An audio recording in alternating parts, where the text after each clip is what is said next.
ഇവിടെ നിന്ന് എടുത്തിട്ട് ഷെയർ അടിച്ച്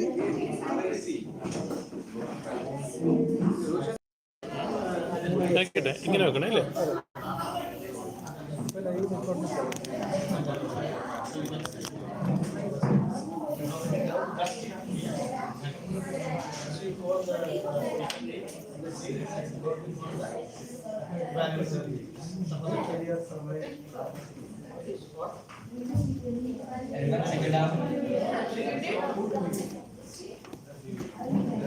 Dear fellow youth leaders, Toastmasters, distinguished guests, and lovely children, a warm good evening to all of you.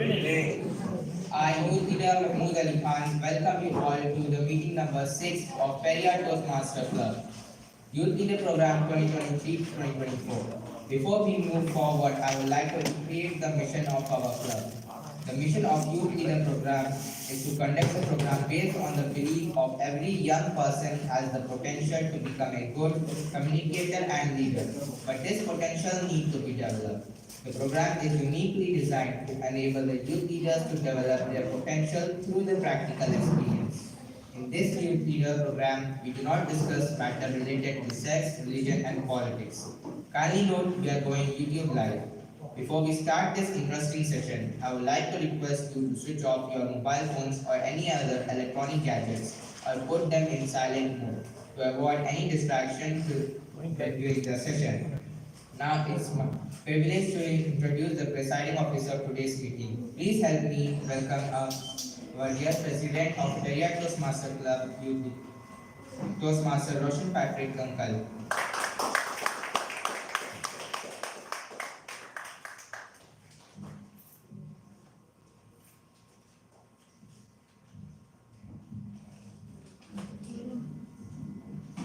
Am I too tall?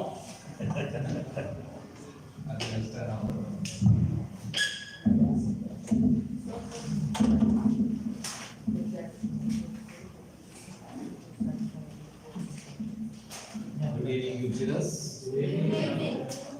Toastmasters, guests, a warm good evening. So today is your sixth section, I believe, isn't it? Yes.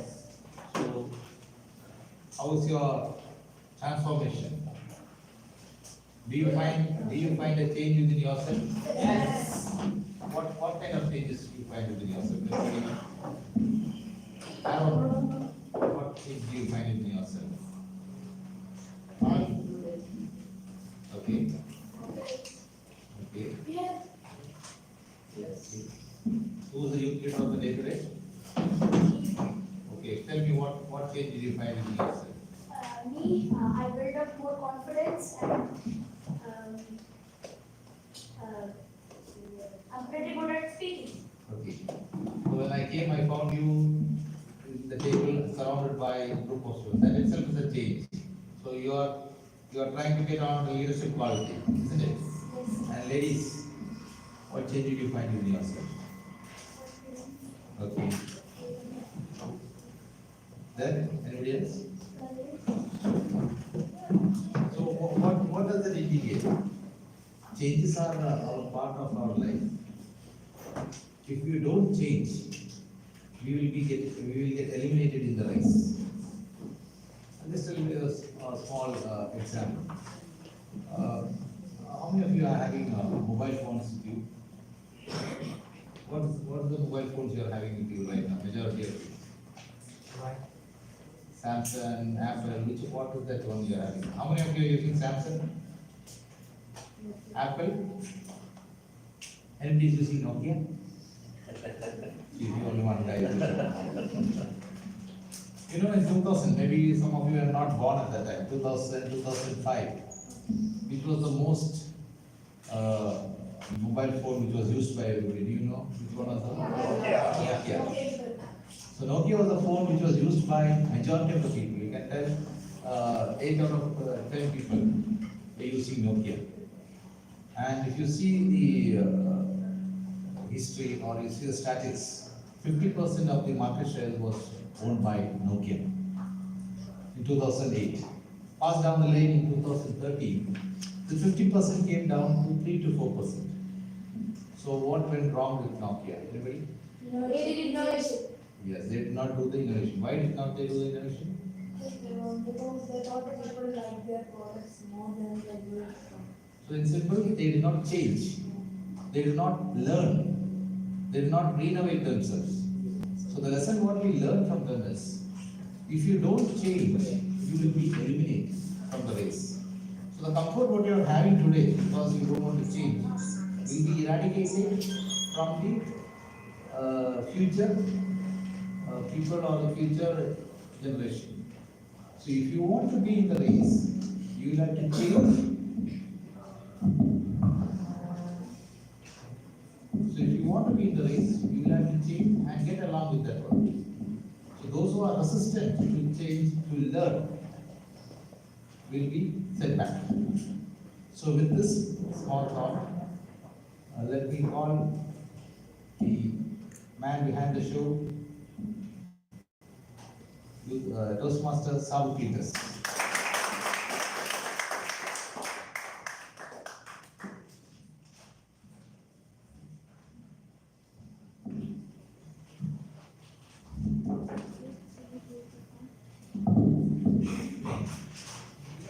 Good afternoon. Are you happy today? Yes. Sure? Yes. So feel your face, you're happy. Do you know today, this is the, how many meetings you already finished? Five. Today is? Six. Six, you know. As our president said, do you have any changes? Yes. Sure. Yes. That's good. Keep up. Let me ask one question.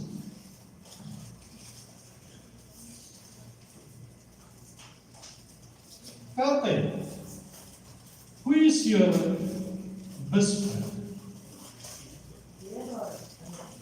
No, the question is, who is your best friend?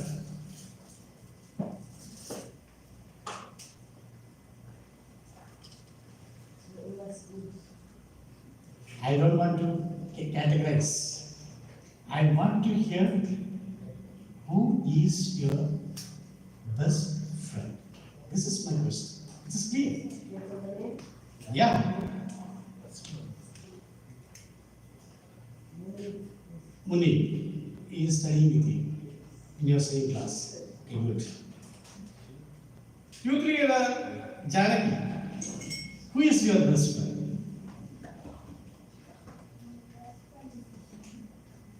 Huh? Isha, Shani. Youth leader Abdul Mujib, who is your best friend? All here are my best friend, but the one I trust the most is Ayan Ansari from my class. And Sarah.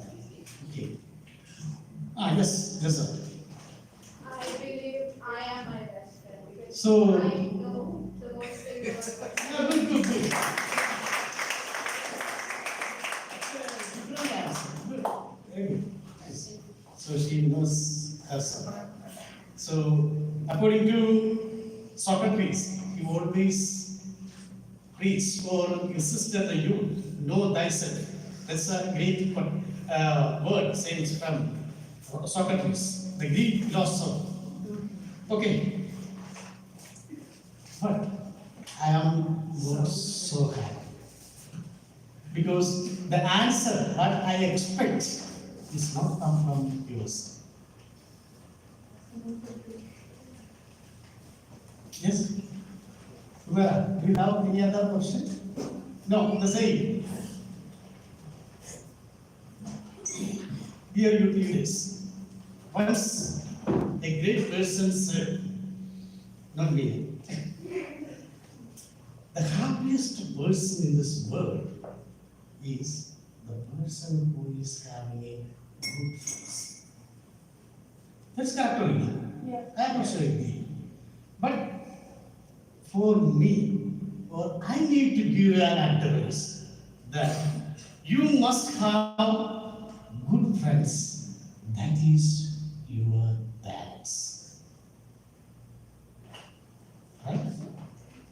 The first part, the first priority, the first step that you have to give to your parents. How many of you today, at least today morning, how many of you told your parents, or father or mother, papa or mommy, or acha or amma, whatever it is, I love you?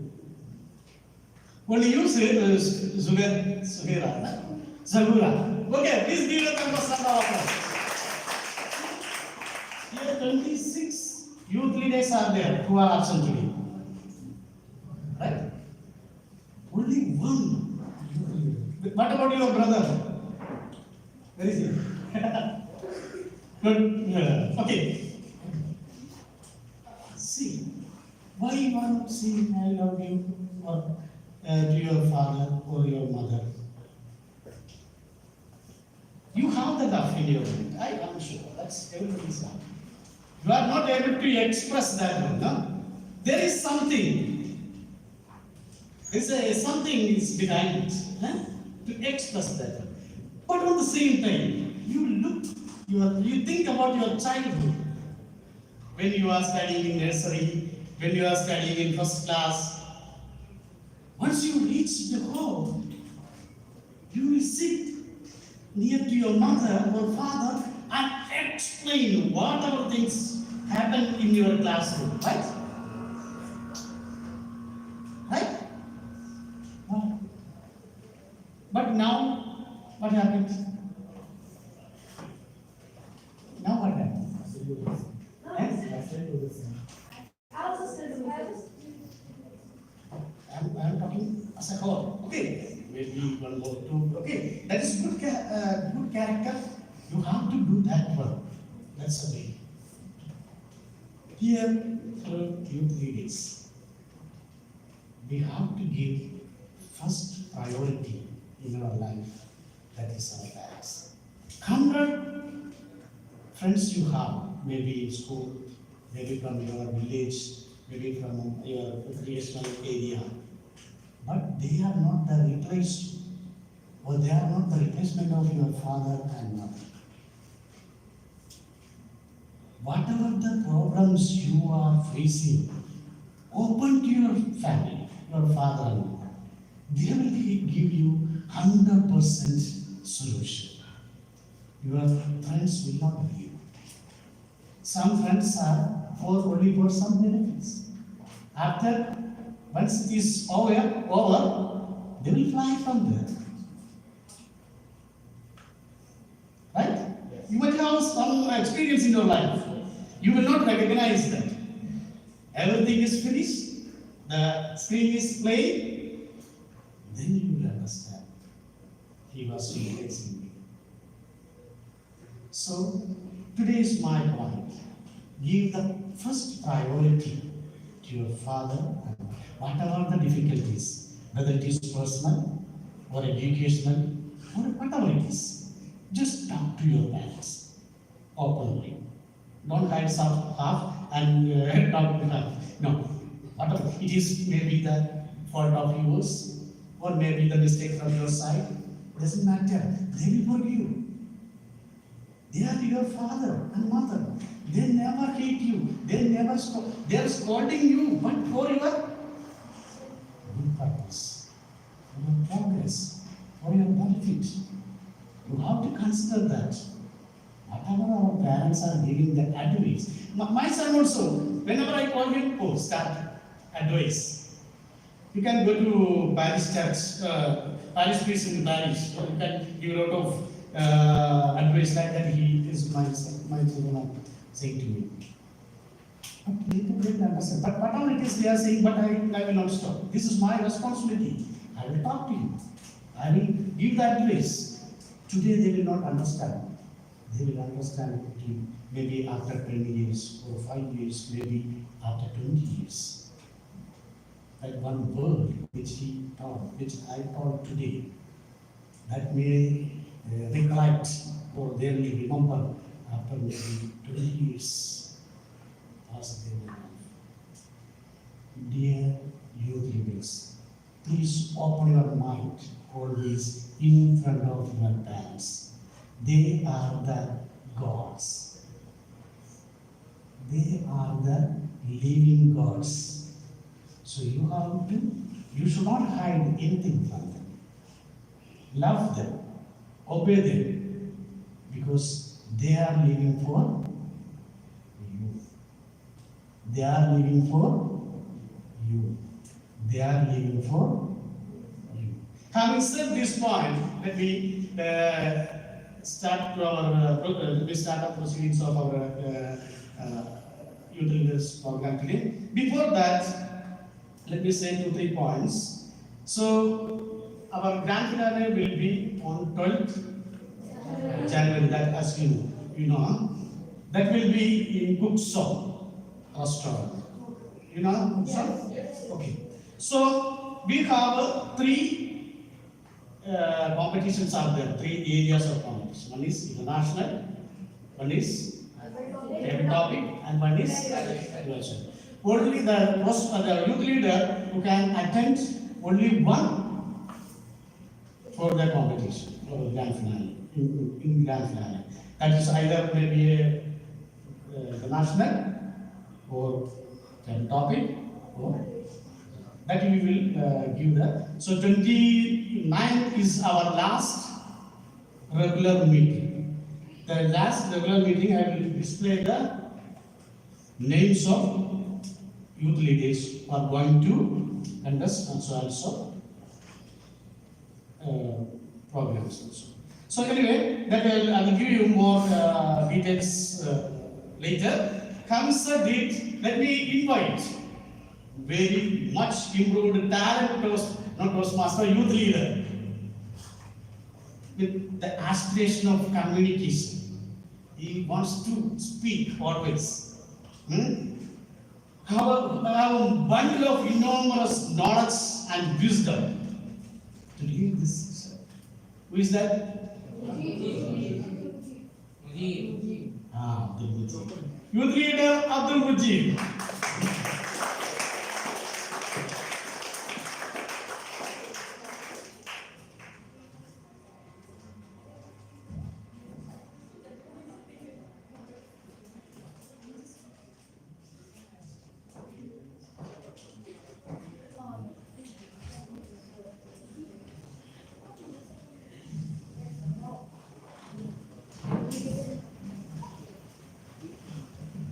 And moreover, today's our presiding officer also, youth leader, Mujib.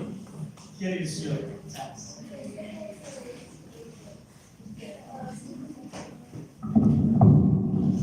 Yeah. Am I audible? Yes. Yes. Okay. So let me ask you a question.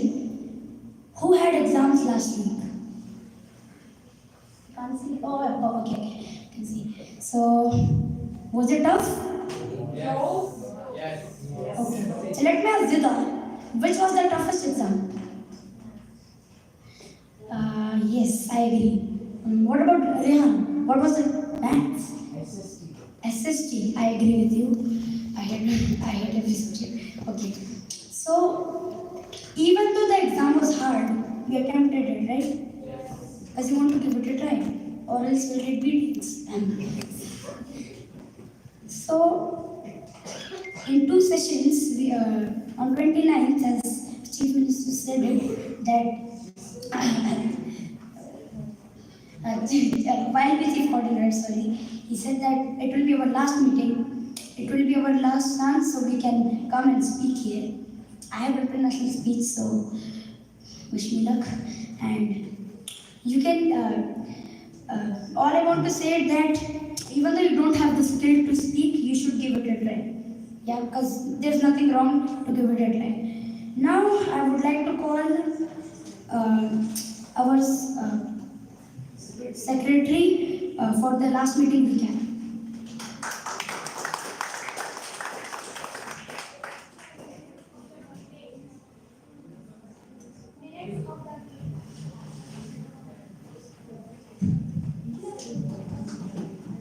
Honorable guests, respected Toastmasters, and community leaders, a warm good evening to all of you. Minutes of Periyar Toastmasters Club Youth Leadership Program 2023, meeting number 5, was held on Friday, 8th of December. Youth Leader Mahmood Ali Khan called the meeting to order at exact 4 p.m. He recited the mission of club and invited our YLP coordinator, Sabu Uncle. Toastmaster Sabu Uncle encouraged us to overcome our fears and invited our youth leader president, Sultan Uthman. He invited the secretary youth leader Kamar Taha to read the minutes of previous meeting and introduced the youth leader of the day, Rahil Shahid Khan. Youth leader took over his responsibility and explained the theme of the day. A brave man does not feel afraid, but conquers it. And also told some unique features he finds in a brave person. Next, he introduced the team of assignees. Gender evaluator as youth leader Ayham Ahmed, table topic masters as youth leader Manush Prema Velmurgan and Sabrish Velmurgan, word master intermediate as youth leader Zila Hasil, who explained the word of the day, euphoria, briefly. Counter as youth leader Muhammad Afan Zain, timer as youth leader Jazan Asima, board counter as youth leader Jani Sharon, and joke master as youth leader Sujan Bedi. DTM Sajira Anjum Man was invited to podium to deliver the first workshop regarding voice and vocabulary. Through her workshop, she educated us that why pleasant voice is important and how we can maintain it. Moreover, she also advised us to use vivid words, using words economically, and using short sentences to improve our speeches. Following the workshop, international speeches were delivered by the prepared youth leaders, and a short break of 10 minutes was taken, after which the second workshop was conducted by Yusuf Aga Uncle regarding time management techniques. He briefly described our distractions and lack of time management and guided us that how we can overcome them. Next, the table topic session was conducted by youth leader Manushi Prema and youth leader Sabrish. The following were the speakers of the session: youth leader Sujan Reddy, youth leader Zida Hasif, youth leader Joshni Vijay Kumar, youth leader Aaron Jo, youth leader Muhammad Khalid Abdullah, youth leader Mahmoud Ali Khan, and youth leader Sultan Uthman. The speakers of the second session were youth leader Zahura Mahri, youth leader Rusaima Vyam, youth leader Abdul Majid, youth leader Astaha Suhan Anas, youth leader Muhammad Afan Zain, and youth leader Rohan P. Rosh. For the evaluation of prepared speeches, following were the evaluators. Youth leader Joshi Vijay Kumar evaluated Siddharth Manoj, youth leader Aaron Jo evaluated Humaira Fatima, youth leader Muhammad Khalid evaluated Afshin Shah, youth leader Zahura Mahri evaluated Kamar Tayyab, youth leader Saima Vyam evaluated Kamar Taha, youth leader Abdul Wajid evaluated Harshad Nishad, and youth leader Astaha evaluated Rehan P. Rosh. The table topic speeches were evaluated by Sivadas Uncle and youth leader Muhammad Shahin. The word master and grammarian youth leader Zila Hasib told us the grammatical errors and mistakes in speeches, and at last, Fanul Zain gave us account of ours and unnecessary words. For the results of table topic speeches, third place was awarded to youth leader Rohan P. Rosh, second place was awarded to youth leader Abdul Mujib, and first place was awarded to youth leader Sultan Uthman. For the results of international speeches, third place was awarded to youth leader Kamar Taha and youth leader Harshad Nishad, second place was awarded to youth leader Kamar Tayyab, and first place was awarded to youth leader Afshin Shah. For the results of best evaluators, third place was awarded to youth leader Abdul Mujib, second place to youth leader Saima Vyam, and first place was awarded to youth leader Astaha Suhan Anas. DTM Harish Uncle once again reminded us that how our attitude defines us and not aptitude, and that we should focus on improving our attitude. And finally, youth leader president brought the meeting to an end.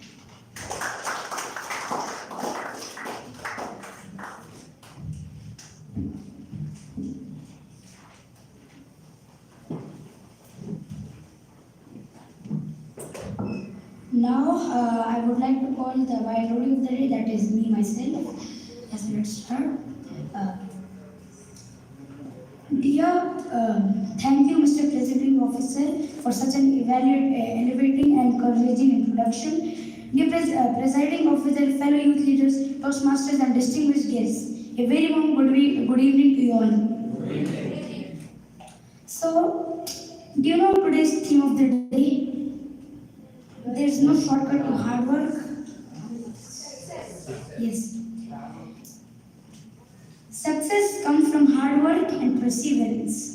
It does not come from an instant 2-minute ramen noodles. If you grind every day for your goals, you will find the results the other.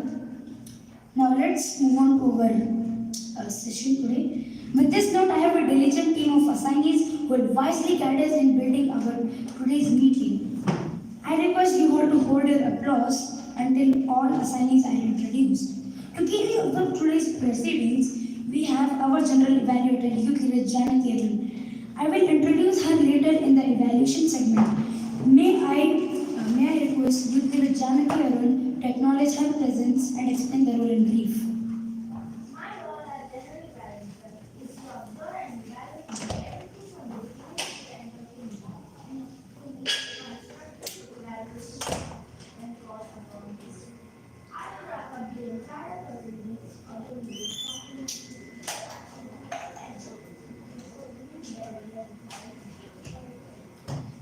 Thank you, General Evaluator. To conduct the table topic segment, we have table topic masters, Youth Leader Kanwar Tayyab and Youth Leader Rizema Vian. To acknowledge their presence, please. Okay. So for the word master and grammarian, I invite Youth Leader Afshin Shah to explain the word of the day in brief and her role from the podium.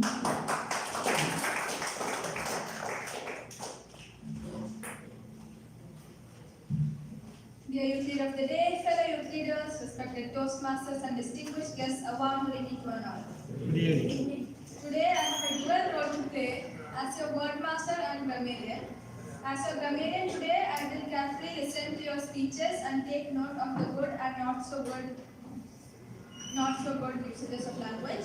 And as your word master, I will introduce a new word as the word of the day and explain the different usages of the word with proper illustration to enable us to expand our vocabulary. At the end, I will present a report when called upon by our general evaluator. The word of today's meeting is contemplate and is already displayed on the wall and agenda. The word contemplate is a verb. It means to think about or to think deeply and at length. It also means to reflect deeply on a matter. Its noun form is contemplation. It is used as contemplative when said in its adjective form. A few of its synonyms are consider, ponder, and reflect. Some of its antonyms are disregard, overlook, and neglect. A few examples on the usages of this word. She couldn't even begin to contemplate the future. He lay on the grass, contemplating the stars. I would request all the speakers and assignees to just go ahead and enjoy using this word. Thank you.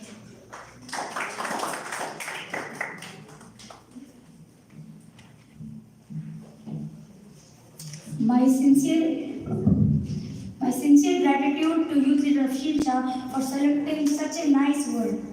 I request all speakers and assignees to use this word to contemplate as much as possible. Thank you, word master and grammarian.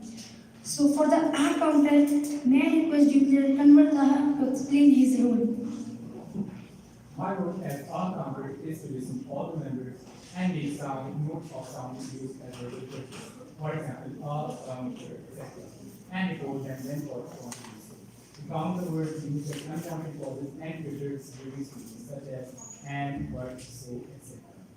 I will submit my report at the end of the educational session then for responsibility. Thank you, Youth Leader Kanwar Taha. So, to whether see a speaker is qualified or disqualified, we have Youth Leader Zahura Mehreen. Can you please explain your role as a timer? My role as a timer is to keep track of the time for all the speeches and the evaluation session. The time allotted for international speech, 5 to 7 minutes, a brief period of 50 seconds is allowed on either side. For table topic speaker, the time allotted is 1 to 2 minutes, a brief period of 50 seconds on the higher side. For next speech evaluator, the time allotted is 1 to 2 minutes, with a brief period of 30 seconds on the higher side. For table topic evaluator, the time allotted is 30 seconds for each speaker and overall evaluation is 50 seconds. I will report the exact time given by each participant at the end of each session when called upon. Thank you, Youth Leader Zahura Mehreen.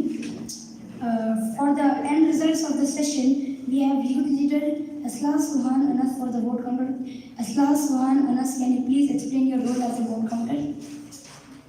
My role as a vote counter is to distribute and to collect votes at the end of each session. I shall count the votes and declare the results at the end of the meeting when called upon to do so. Thank you. Thanks, youth leader Aslan Anas. To bring more laughter and joys in our meeting, we have a joke master, youth leader Mohammed Khalid Abdullah. Can you please explain your role? My role is no faster is to make funny jokes and make you laugh.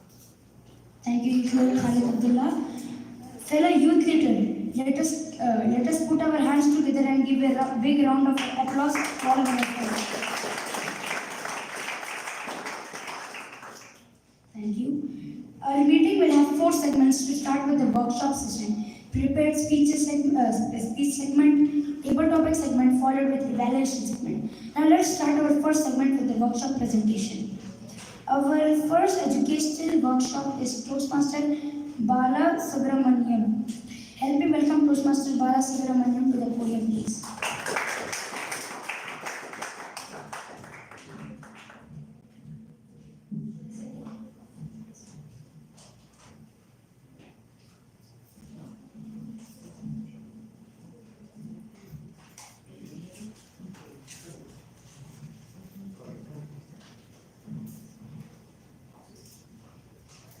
First of all, good evening to all. Am I audible? Yes. Right, clear? Loud and clear.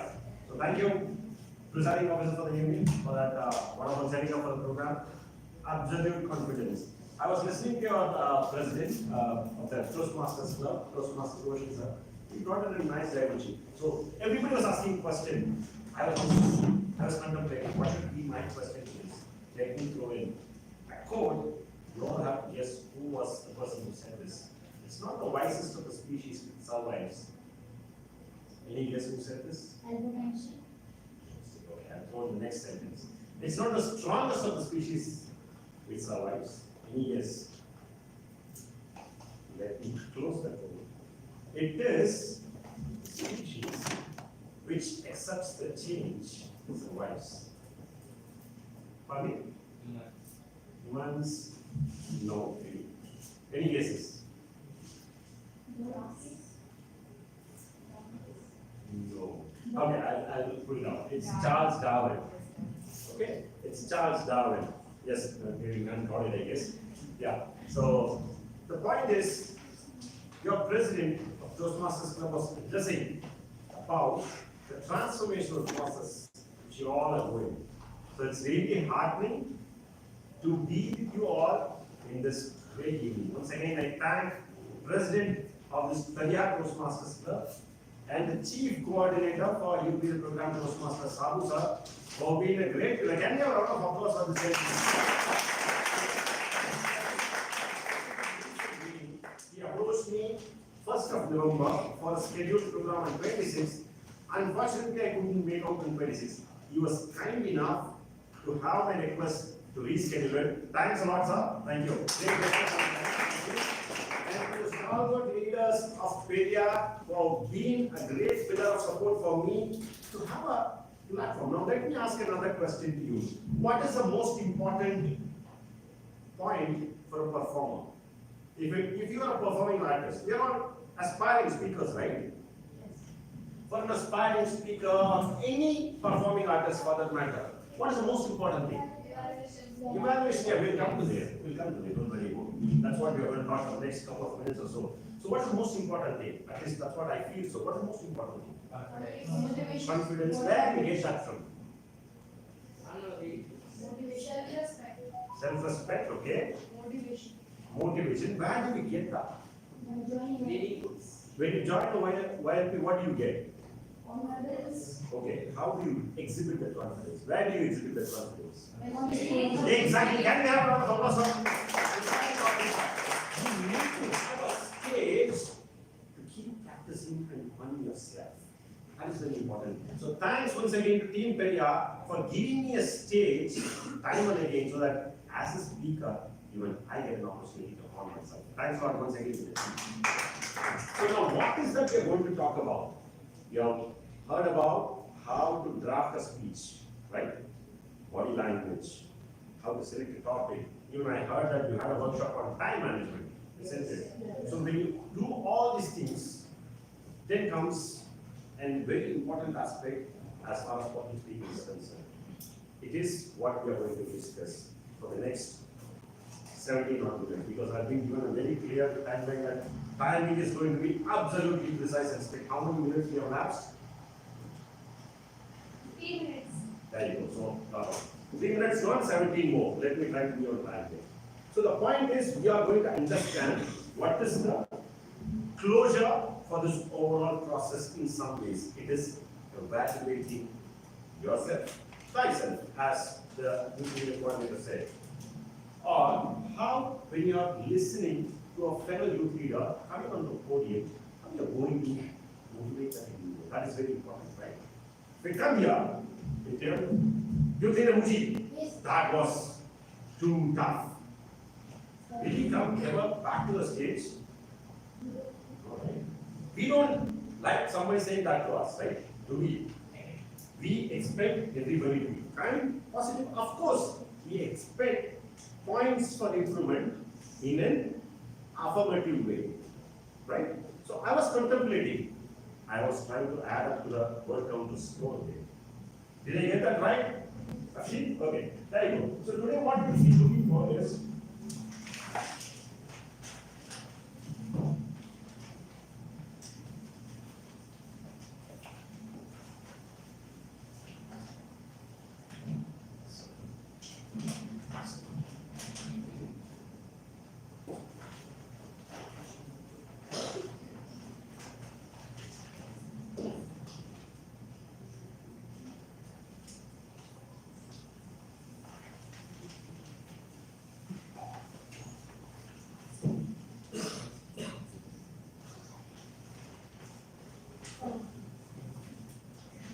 you don't make next one? Yes. Yeah, great. So today, what we are going to look is basically, we are going to understand some aspects of how to evaluate so that we motivate our fellow youth leaders and beyond.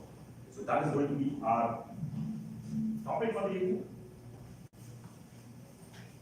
Okay, let's quickly start off.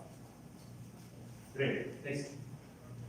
So I generally find comfortable if we start off from the textbook stuff of it. Okay, evaluation. When we say evaluation, what is the definition of evaluation? Once we understand it, then the rest of the things is quite easy. So the textbook definition, the making of a judgment about the amount, number, or value of something. If you have to put it in one word, it's nothing but assessment, right? That's what we are expected to deliver when we are evaluating something. Be it a speech or be it explaining about food, right? Can you have next slide? Motivation. If we understand the definition of it, then the major part of the process is achieved. Explains why people initiate, continue, or terminate a certain behavior at a particular time. This is what I was trying to say.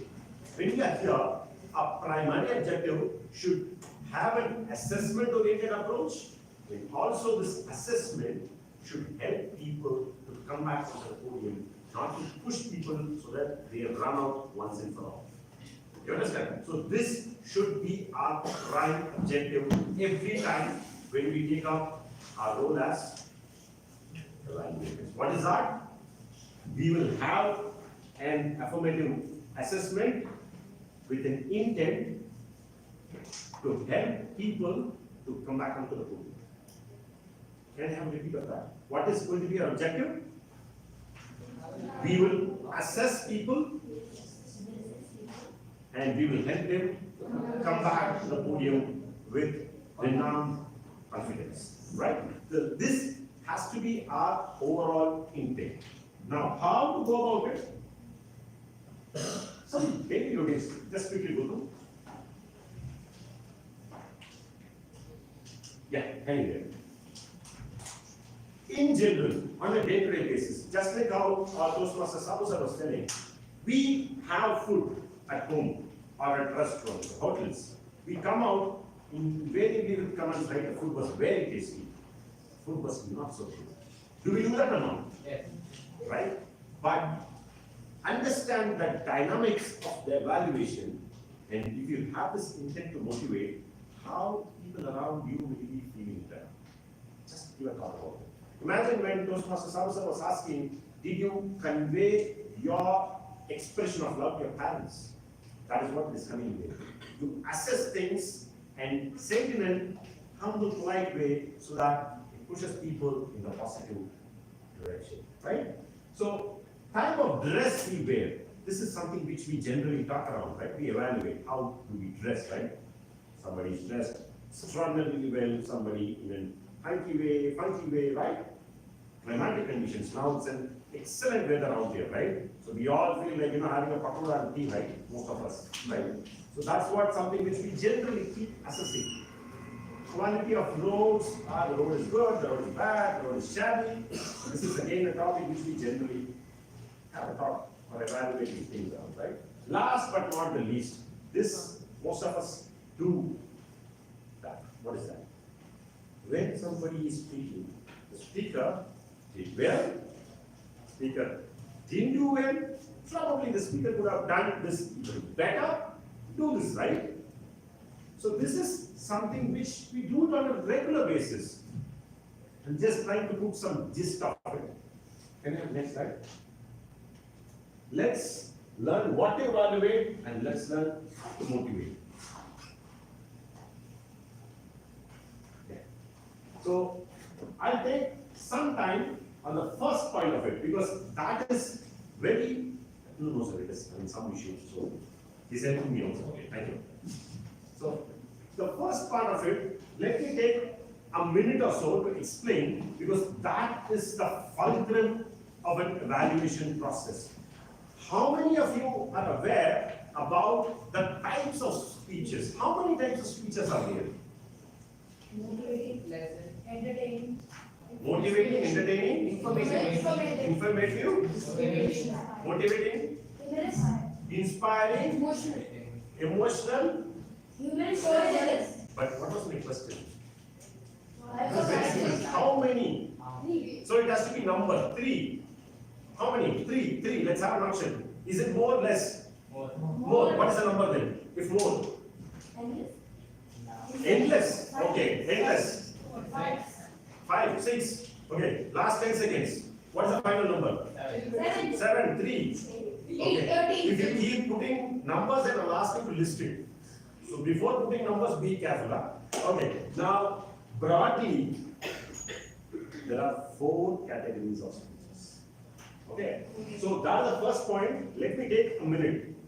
Informative speech. When somebody comes onto the podium and gives an icebreaker, what is it? It is about himself or herself. It is giving information, and if you go through the objective of an icebreaker, it tells about explaining about you to the club, right? It's about expressing yourself. And what is it? What is it? What does Google do? It gives you a lot of information, right? So when you have information, data given out, what's my birthday, what's my father, what's my hobby, what's my passion, what's my favorite food, it's all information. So when a speech contains a lot of data in it, it is to be categorized under informative speech. When a speaker comes onto the podium, invariably, if it is a icebreaker speech, just recollect, contemplate yourself, go back. What was the main crux of the data or the portion of the speech had? It's all about data, right? So informative speech. I'm a big fan of Mahendra Singh Dhoni because he has got 5 IPL trophies for Chennai Super Kings. He has got all international trophies. Now, what sort of speech is this? About sports, informative. So, you must understand that he is the best Indian captain ever. Now, what is this? Let me. No, something in between. Persuasive. I'm putting my point and I'm asking you to believe that he's the best ever captain. Some of you here may say, no, it's not Mahendra Singh Dhoni, it is Rohit Sharma. He's also got 5 trophies there, right? Didn't he? Yes, got right. But I'm persuading you to agree to my views. If a speaker comes on the podium, imagine how many of you watch advertisements? Advertisement 1, 2, 3, So all of you who watch YouTube will be having this, right? Some advertisements coming to you. What do they do? What do they do? They advertise by doing so, they persuade you. Can you learn the focus for the same reader? Right? They persuade you to buy their line of thought so that you eventually buy their product. 21 days. How many of you have heard this number? 21 days. Something is happening there, right? 3 days, yeah, 21 days is absolutely correct. 3 days.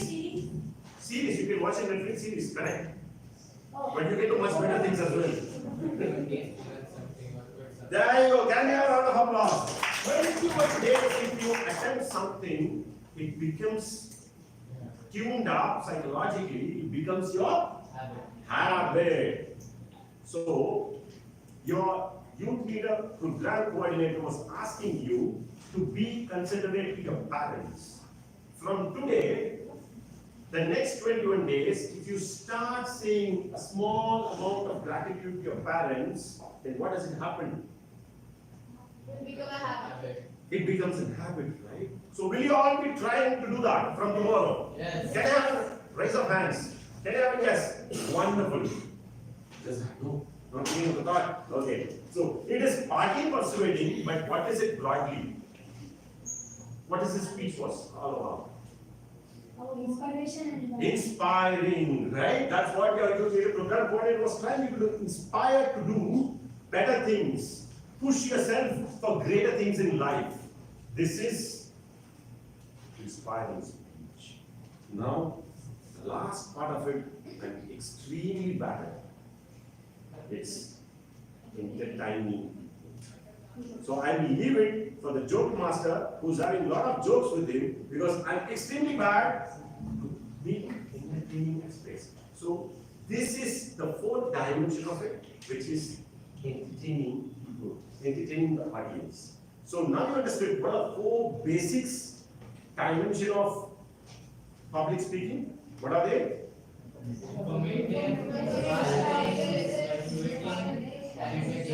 Entertaining, dialogue. If you are going to participate in any contest, be it this youth leader program, be it a table club, or be it at a Toastmaster level, the first and foremost thing is you have to understand in what genre. When you watch a film, you talk to people, right? Okay, this is a thriller, this is a comedy film, right? So you must understand what is the genre of speech in which the presenter is giving you. So that is the basic cracks. How many more minutes for me? 16 already. Okay, I'm running short of time then. So let me push it faster. So travel with your speaker. Invariably, the speaker will be having a lot of pain points attached in the story. Because if it is an international speech, if you are going to evaluate, then the person will be putting in a lot of struggles in it. What I went through, right? That's what we do, right? So travel with your speaker, be with the speaker, be attentive. Who are the stars in the speech, right? Yeah, of course the speaker, and there will be other factors, other characters in that story, right? Make note.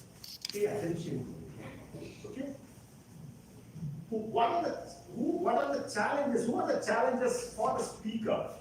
Right? The great Alfred Hitchcock, the artist from the cinematic world, he quotes, the greater the challenge, the greater the story. So what challenges your star in that speech?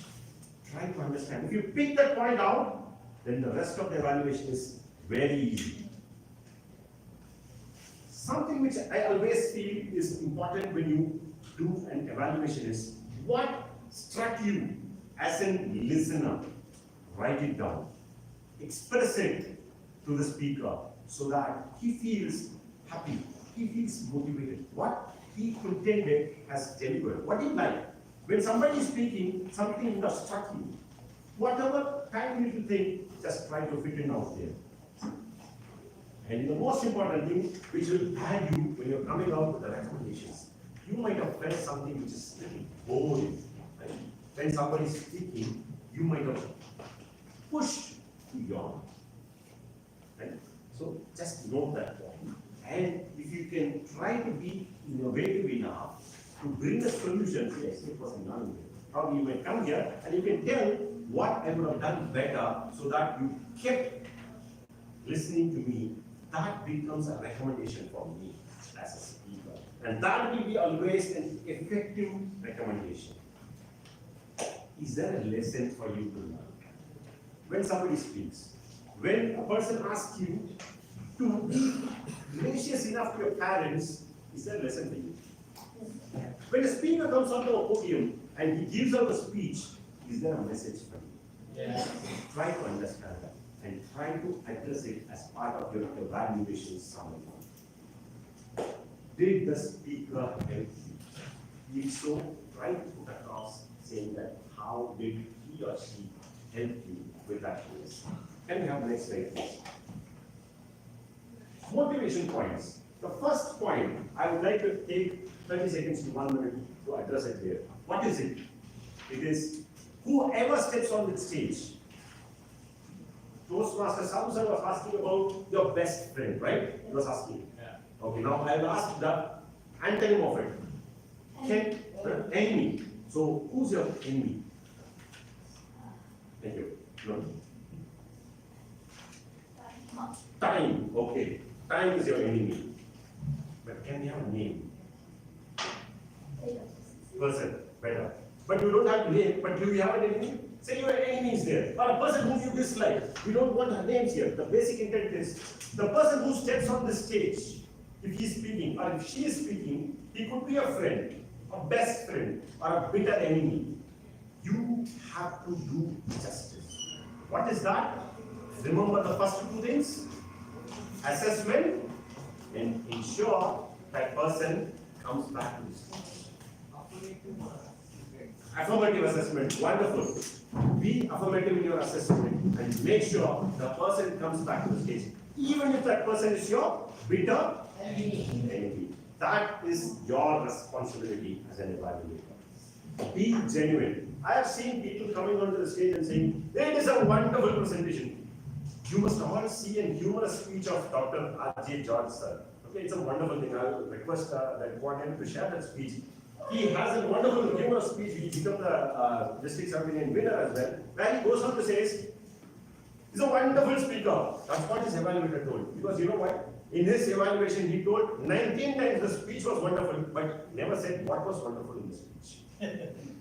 You understand? So never be that kind of an evaluator where just for the sake of praising the speaker, don't keep praising him. Be genuine. When you are genuine, the rest of the thing just follows. Empathize with the speaker, right? When you start empathizing, how do you empathize? Be courteous. Probably sometimes what happens, the speaker's tone runs out of energy. You might have just don't be harsh, empathize.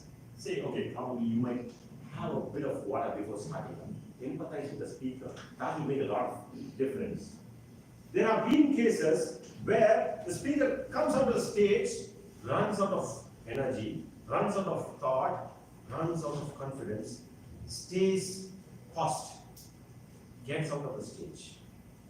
Just come back and appreciate the speaker just for the sheer courage to step up. Okay, what you do is you encourage him to come back and deliver a speech next time.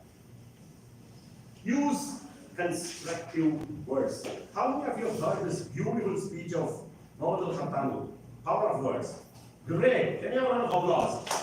Listen to that speech. You will understand how words can mean things. I remember myself. I got back from my mentor, DTM Communication sir. In one of our contests, I said, "You shall do this." I use the word "shall." When you say "shall," what does it mean? You should. You should. It mandates. He told me very politely. That is not how you do evaluation. When you do evaluation, be considerate the speaker, right? So that is what you should be doing. Come to the stage, be affirmative, be encouraging, be careful with the choice of words you are using, because that can make or break a person, right? Use quotes if it will enhance your message. I have seen people coming up on a stage, if the topic is all about transformation, if I talk about something related to sports, Does it have any meaning? Correlation, right? You might know 100 codes, but if it is not going to convey a message, please don't utilize it. But if you're very sure that your code is going to add value to the message which you're telling. President used transformation, I used Charles Darwin. At least I thought there is some correlation. So if you know that there is a correlation, if you're convinced about it, go ahead. If not, stay away. You might be knowing 100 codes, but just be sure that don't jump off. Can we quickly go to the next points? Okay, so this is the most common method. I thought I should be bringing it for your attention, which is comment, recommend, comment. At the beginning, say what is the timeline for an evaluation speech? 1 to 2 minutes for thumbs up. For evaluation for youth leaders, is it 1 to 2 minutes? Oh, okay, okay, thank you. Right. Because it is on a different scale for Toastmasters. So 1 to 2 minutes. For the first 1 minute, try to comprehend or try to comment as much as points which is going to assess the speaker's presentation. What was the story, what was the character, what was the message? First 1 minute. 30 seconds after that, try to give recommendation. Try to limit it to 1 to 2 because you cannot have too much of recommendation. Try to have 1 2 which you genuinely feel is going to help the speaker. Then come back to the last 30 seconds. Just like the timer when he or she flags up a yellow flag, start coming back to one conclusion where you summarize with the positives of the speech and the recommendations part of it. Right? Can you have the next slide, please? So for contest, just quickly go through. These are all 4 important points which I feel which is very value adding when it comes, especially in a contest mode. Because you are going to have your contest on Jan 12, which is really good. You must be upskilling yourself. Time and take waits for none. You have heard this quote, right? It especially reflects when you are on a stage, especially in evaluation and partly in different topics also. So rush through, be precise, don't juggle around, don't start greeting Toastmaster of the day, youth leader of the day, guest, distinguished Toastmaster, good evening, bang on, because you don't have time. You have to assess. That is very important. Have good sleep. What happens is when you have a good sleep, it gives you a fresh mind. You will be able to listen more. When you listen more, you can contemplate things on a broader perspective. One more word of the day count for me. So the point is, when you are fresh, and how that freshness comes into an individual, when you have a good sound sleep. Make sure Jan 11, all of you, switch off your mobile, way too early, have your dinner meal, go to sleep. 12 January, get up with fresh mind. Relax well before the speech. There are multiple techniques. One, what my teacher back in my college days, Peter Dominic taught me was 3 long deep breaths.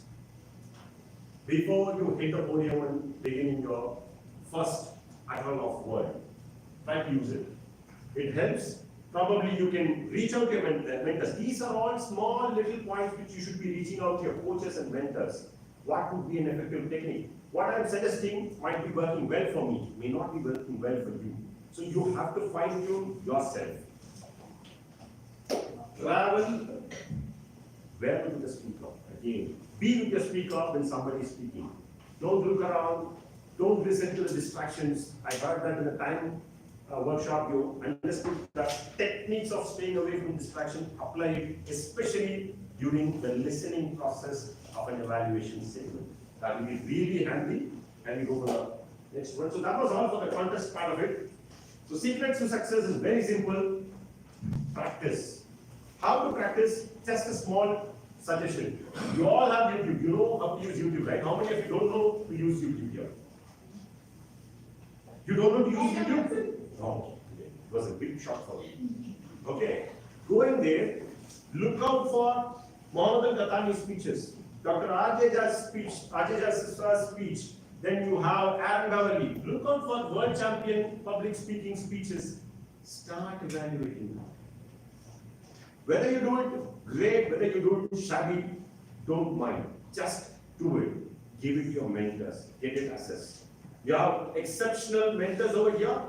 Push it to them. Put them to the request mode, ask him, get the feedback. That will come in handy for you when you come there. Because if you don't practice, you cannot deliver. So, for life, I thought I would say something, but Toastmaster Sabu sir stole that point away from me because I just wanted to do something. At the end, at least one person in a day try to convey something so that you motivate. That's what I wanted to say, but he already told me. Okay, he gave you a task, at least for the next 21 days. Try to be gracious with your parent. Say a same thing, and don't, again, remember, be genuine.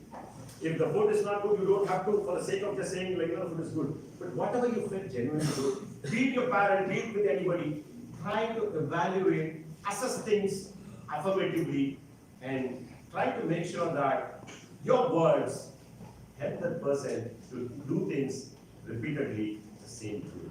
That is what is evaluating or assessing affirmatively to help people do things in a repeated way. Have you done with that? 29 seconds, 29 minutes and 48 seconds. Great. So that's it from my end. If there are any questions, I will have it.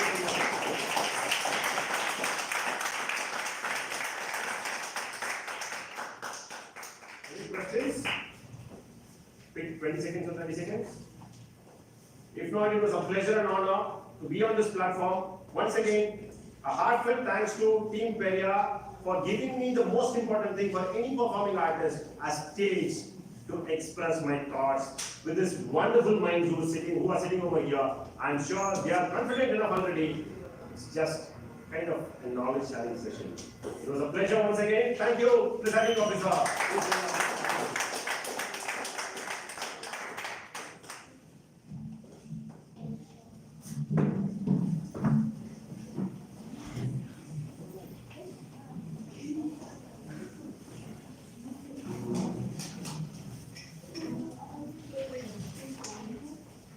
Here are 2 days. How was the last talk? Once again? So, Toastmaster Bala, I think you know it already. Yeah. Right? Okay, so for the sake of your knowledge, he is one of the strong pillar of my academy, and he is very, very helpful for Periyar Toastmasters. So whenever we have any programs in our Toastmasters related for Periyar, and at the same time, our youth leadership since last 5 years, it was supporting us with a hot support. Not only for workshop and giving the mentor. Last year he had taken the mentor youth leader as a mentor. So I think she got first prize or something like that. She got something, means performed well.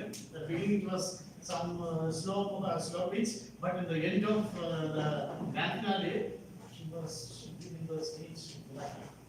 So that was means that is a difference. That means the trophies or the gift or the prizes doesn't matter, but performing on the stage is very important. Okay, so for the normally we are encouraging our one small token of appreciation to give him a small gift. So for giving the gift, I would like to call our parent, Mr. Jubail, from the stage.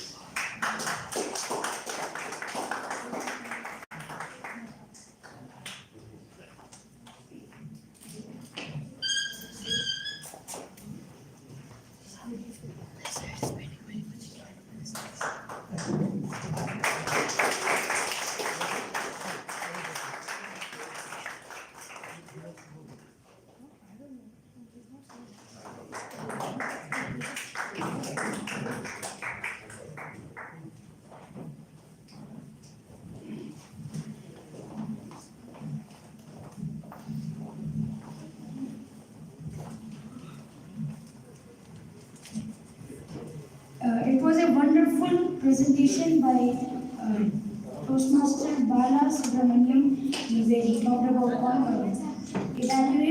evaluation and motivation and a little bit of instruction.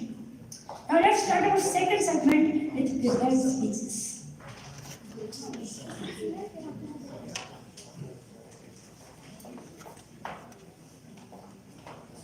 Uh, so, yeah. So to deliver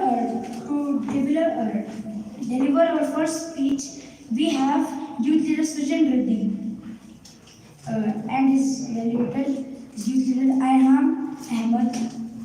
May I request Youth Leader Sujan Reddy on the podium, please.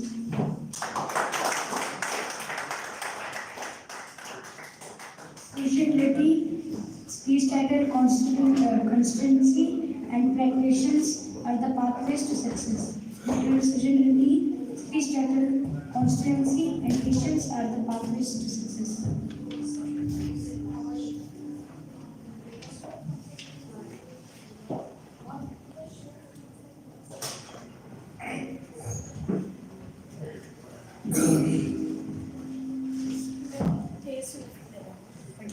It was not easy for all of us to stay without our parents, isn't it?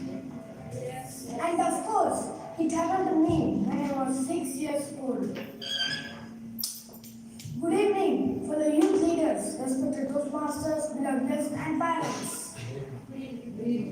It was a dark day when my father started packing things and departed in the airport. I was so young and couldn't recognize what's going on. I saw my mother hiding her tears and saying goodbye to him. At that moment, I was not happy at all. Usually, I was not a good child in my early days as I heard from my parents.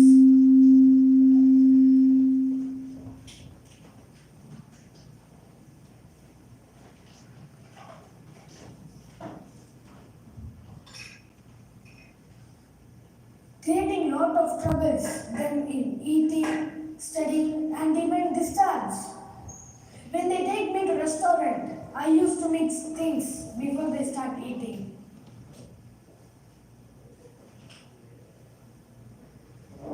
I had never left my father even to go nearby shops until he left the airport on that day. Very next day sounded like the worst day of the year. I cannot contemplate what's moving on.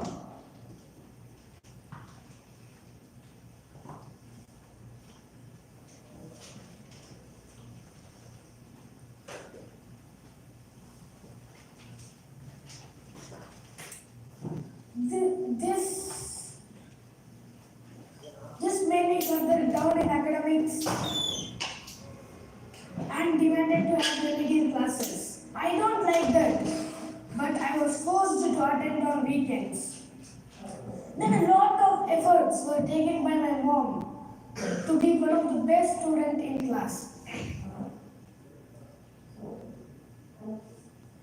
My mother, of course, no words to wonder about her. She had a lot of patience in uplifting me. She had applied persistent efforts to overcome all the difficulties that I had faced. If she was not diligent enough, I cannot imagine at which juncture I would be. The problem with me was not attentive and wavering mind in class. Gradually, these problems led to aggravate and end up with lower performance in class. As a step of transformation, I started focusing on hard work. But trust me, that was not sufficient to be one of the best students in class. Then I opened up and be attentive in classes. This had been raising my self-reliance and motivated to be one of the best students in class. Now I am one of the best performing students in my class. I applied the same strategy to overcome the fear of public speaking skills, and I am on the way to destination. With continued mentors. Sure, I will be reaching the target. The journey that I had traveled to reach the goal was not so easy.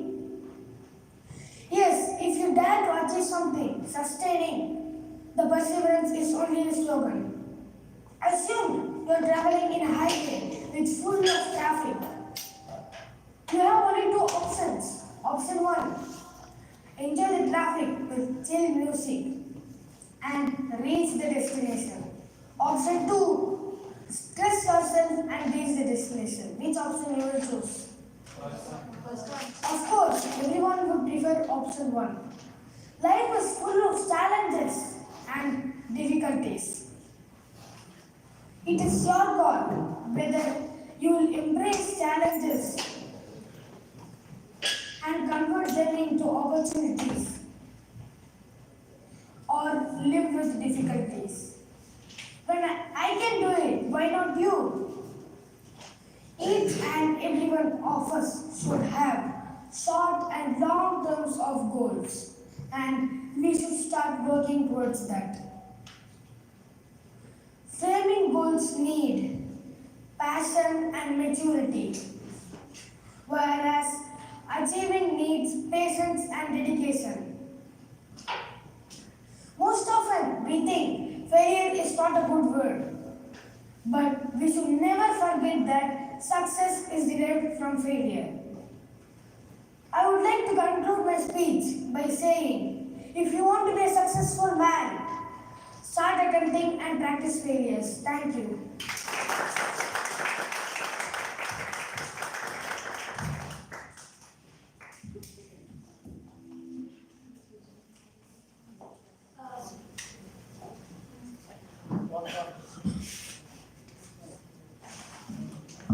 Hello. Yeah. So our second speaker is Jazan Nazima, and may I want her evaluator to acknowledge his presence in the Rihan. Okay. Jazan Nazima, speech title: Why am I doing this? Youth leader Jazan Nazima, speech title: Why am I doing this?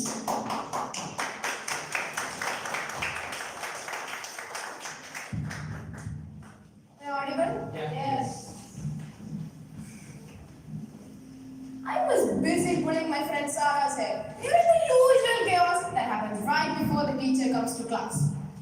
The teacher entered and everyone ran to their seats. The teacher announced, "Girls, the next CCA will be poem recitation competition." Some got excited. Others acted as if they didn't even care.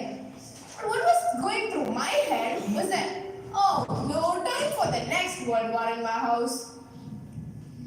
Respected DTMs, Honorable Toastmasters, Youth Leader of the Day, lively audience, and my dear enthusiastic youth leaders. A pleasant evening to one and all. Reaching home, I showed the circular to my mother, and she found a rather accurate poem. Here starts the World War. Figure it out for yourself, my lad. Have all that the greatest of men have had. Figure it out for yourself, my lad. You have all that the greatest of men have had. No, just not like that. Figure it out for yourself, my lad. Have all that the greatest of men have had. Figure it out for yourself, my lad. Have all that the greatest of men have had. At this point, I was trying to figure it out myself. And then comes the lecture. No, just not like that. This is a poem, not a song. You're not able to do it because you're doing it for me and not for yourself. For one time, try doing it for yourself, and you'll know what I'm saying. The next day, I was anxiously waiting for my turn. The teacher called my name. I went on the stage and was about to start when, out of nowhere, a random thought struck my mind. Why am I doing this? Within seconds, I came back to reality and I looked at the audience who were looking at me to hear my poem. With all the struggle within, I finished the competition and got second place. When I told my mom, she was like, "Okay, you got second, now go do your work." Life went on, so did CCAs accompanied by World War IV, 5, 6, and so on. But the question always followed me to the stage. Why am I doing this? One day, my mom sent me this informative video, like she usually does. It was an interesting interview between two breathtaking personalities. One is the former CEO and chairman of PepsiCo, Indra Nooyi. The other one is the Miss World 2000 and famous actress Priyanka Chopra. Those two gorgeous ladies from completely different professions were speaking the same language. No, I'm not talking about the English language, but their language of motivation. They were influencing a large crowd with their words. That fascinated me. I wanted to do the same. For the first time in my life, I wanted to do something for myself. I wanted to talk like them. I wanted to inspire people like them. Again, within a few days, something came. Yes, a CCA. This time was a speech competition. But I didn't tell my mom. I decided to do it on my own. It was the competition day. I was standing on the stage. I didn't know what to say. All I knew was that I wanted to inspire the audience, like those two young ladies. The competition finished and I lost. But one thing I noticed this time is that something was missing. Yes, the question, why am I doing this, was not there on the stage with me. I was a bit scared to go back home that day. But to my complete surprise, my mom hugged me and said, "I'm so proud of you, Jisa." I was confused. So I went and asked her, "Mom, why are you so proud, even though I lost? I've never seen you this way, even when I won." Those things that she said were a revelation to me. She said, "For the first time in your life, you actually did something for yourself and not because I forced you. I forced you to participate in all the competitions so that someday you would realize your goal in life."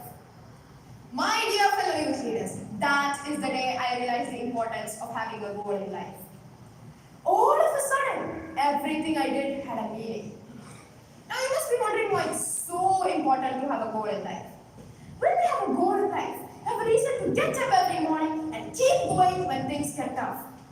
It helps us recognize our weaknesses and strengths. It helps us appreciate our efforts and results. And it helps us celebrate our successes and failures. As Mark Twain has rightly once said, the two most important days in your life is the day you were born and the day you find out why. Now I know why I am doing this. It's because whatever I do in my life, I want to be known as someone who inspired. Because inspiring someone not only answers their question about why they're doing something, but also ends word wars in a whole house. Now, my dear fellow youth leaders, let me ask you one question. Why are you doing this? Thank you. Over to you.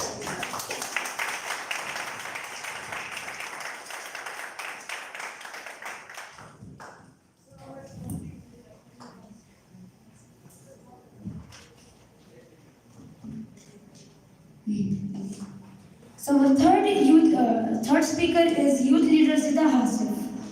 May I acknowledge his valued presence, please, Youth Leader Mohammed Shahin. Youth Leader Zida Hasif, fuel your simplicity. Youth Leader Zida Hasif, international speech topic, fuel your simplicity.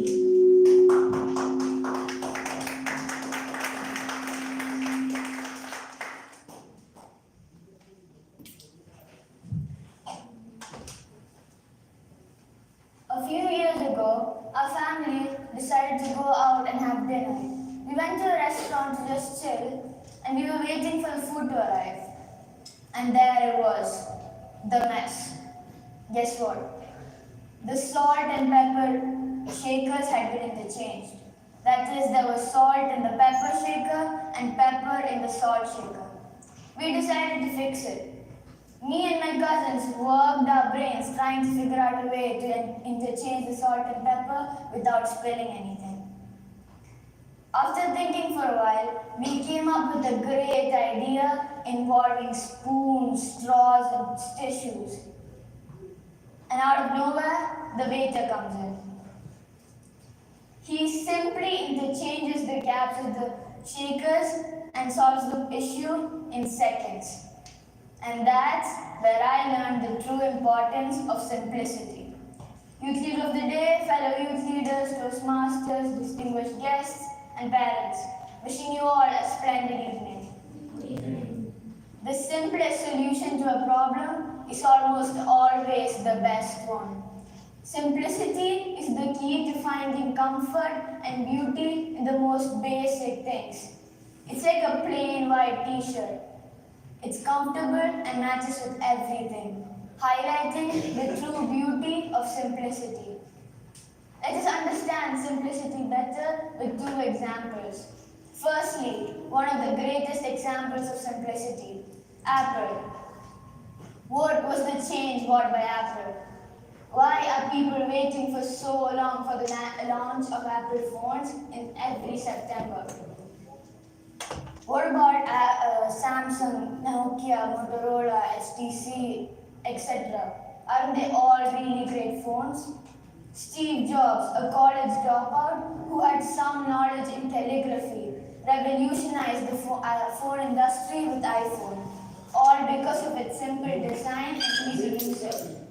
Apple simplifies complex technology, allowing users to explore without feeling overwhelmed.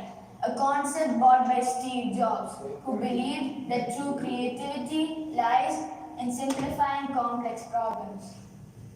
When you all heard of the word of the day, contemplate, sent by Afshin on Sunday, what was the first thing you did? We all looked it up in Google, didn't we? And that's where my second example comes from. Google's search engine, initially simple, quickly outpaced competitors with its clean, minimalist interface and speedy search results. Launched in 1989, Google's simplicity and relevance made it one of the best search engines in the world. The phrase Google it became extremely overused since. My speech talks about the preference of simplicity in everyday life's decisions affecting individuals and businesses alike. People, regardless of their nature, tend to respond more positively to simple solutions. And those who understand and embrace this fact are more likely to achieve greater success in life. Simplicity is not about giving up things. It's about choosing what matters most. It's like choosing your favorite ice cream from many flavors. You get to enjoy it to the fullest, allowing you to enjoy what you love the most. Simple living includes being true to oneself, knowing one's needs and happiness, and living more with less. Overcomplicating life is normal. As the saying goes, life's simple, but men insist on making things complicated. We have one of the greatest examples of simplicity right in front of us. Our YLP Chief Coordinator, Toastmaster Sabu Peter's uncle, is such a simple man and yet such a great leader. Can we all give him a huge round?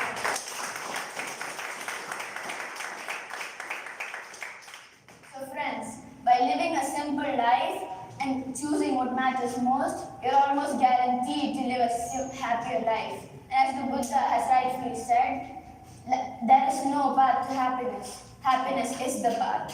Therefore, stay happy, stay hungry, stay foolish, and keep it simple. Thank you and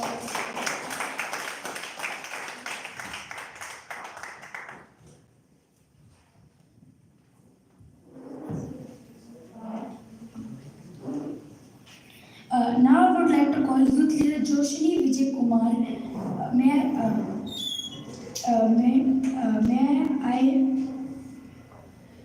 May I request her evaluator to acknowledge his presence due to your submission.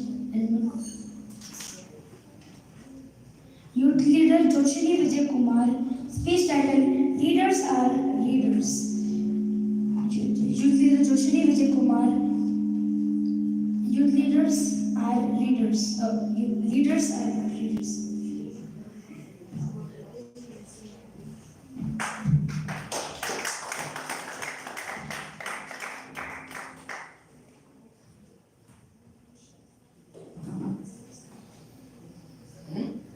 Paul O'Kelly once said, "The book is the movie that we see in our mind."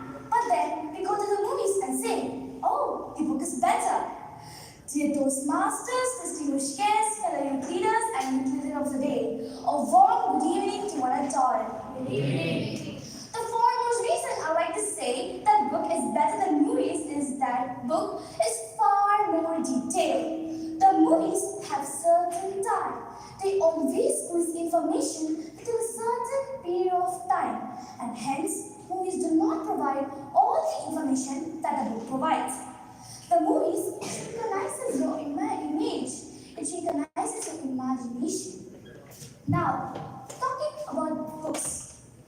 Books is the purest form of the story. Many characters in the book is completely different when you imagine in our minds, and same is evident in the movies. Many characters are changed in new movies due to the reverse of novels. Books let us to imagine, but movies have a defect. They only let you see what they have. I would like to share an incident which happened in my life. I am a fan of Harry Potter. I have almost read all the 8 seasons of Harry. One day, me and my brother were watching Harry Potter in the TV. Not even half of the movie was finished. My brother started to ask so many questions, but I had to answer them all. My brother loved the story. The next day, my brother imitated like Harry. He took a broomstick, he sat on it, and started to fly. But unfortunately, he fell down and broke my mother's favorite vase. Then he took a wooden stick and told all the magic phrases to the broken vase. But unfortunately, the broken vase didn't react anything. My mother, who was standing right beside my brother, was watching what my brother was doing. My brother turned back to my mother. Everyone in my family started to laugh. The next day, my brother was fighting a bear, teddy bear. I was so surprised. I asked him, "What are you doing?" My brother said, the answer that my brother gave was so surprising that I froze into astonishment. My brother said, "If a spider bites a man, he becomes Spider-Man. What if I bite a teddy bear? Why don't it become like the giant?" he asked. I froze into astonishment. I thought to myself, such a brilliant guy. Then I explained him. I told him that in the movies this happens, but this won't happen in real life. I explained. Then I gave him the book of Harry Potter and told him to read so that it would increase his vocabulary, his reading skills, etc. He took the book and he read. He was reading. He couldn't take his eyes off the book. Many distractions came. He didn't take his eyes off the book. He kept reading on, reading. Then, my brother loved the book. Dear youth leaders, books and movies are like apples and oranges. They both are fruits, but they're completely different. Thank you.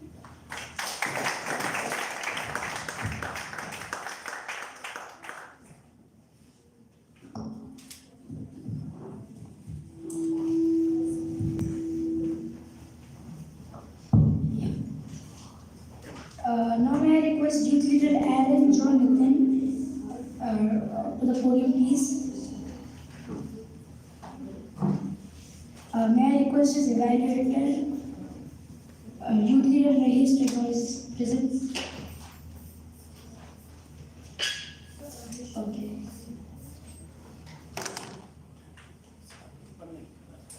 He's not able to speak. No, he's not okay. well, he's not well. No, he's not, he's. No, no. Levada. Okay. Next time. The next also is also absent. Okay, let me go to the last one. Our next speaker is youth leader Johan Shims. May I request her evaluator, youth leader Manushi Prema? Acknowledge him present. Huh? No, he's there, but he's not feeling well. He's not well. Johan title of the speech, The Unsolved Mystery.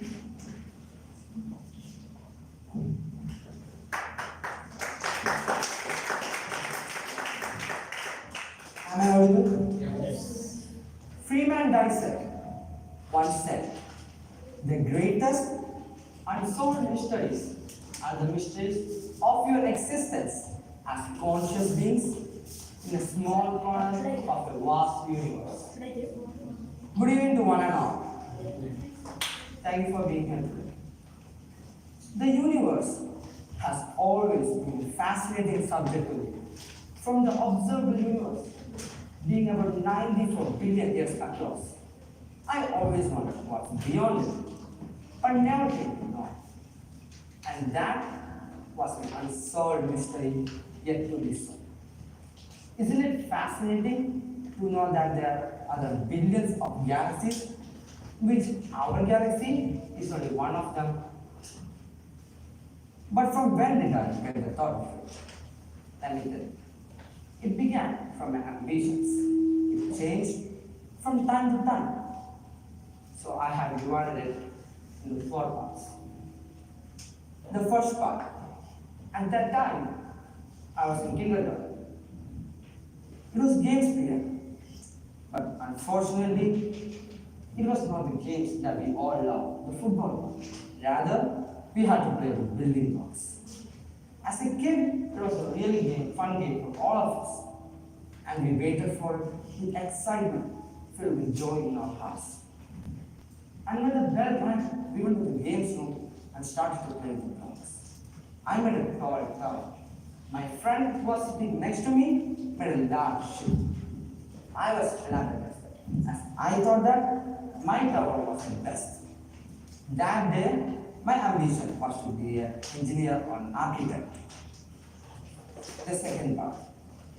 It was when I was in UKG. We had an upcoming fancy dress competition. And normally, we were excited to participate in it.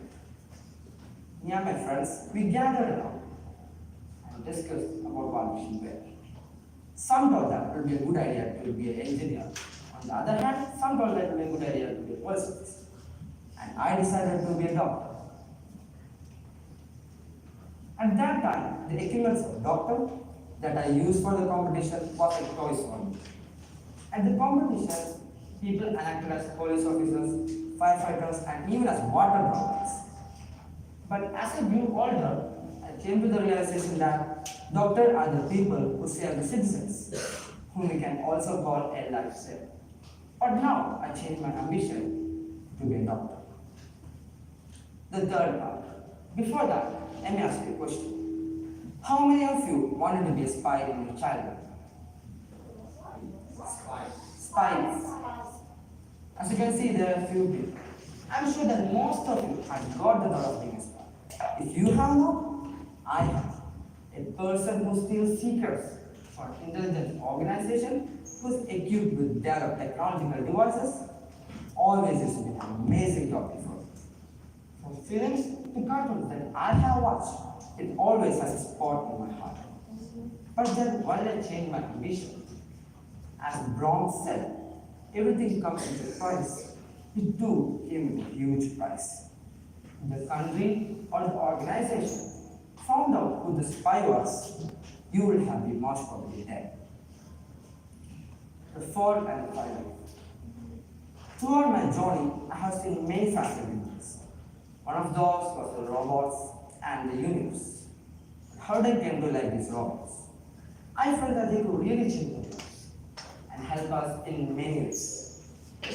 But as it came to know about the actual effect of these things, I began to wonder, what if they take over the world? And I did a quick research on it, and many scientists have already thought that it can have both a good or bad side. Either it can be used to help the people or even destroy its own creators. From that day on, these little things, now they are big, were a terrifying thing for me. Then I came to know the world of galaxies, planets, asteroids, meteorites, and many more. Any guesses? It's the universe. Its concept started to be an unsolved mystery for me. Are there other beings like us? Alternative universes?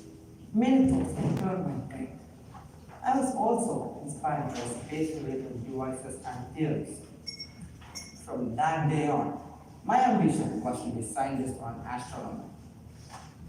Even though my ambition may change, the universe has always been an amazing thing for me. Thank you and have a nice day. All to you.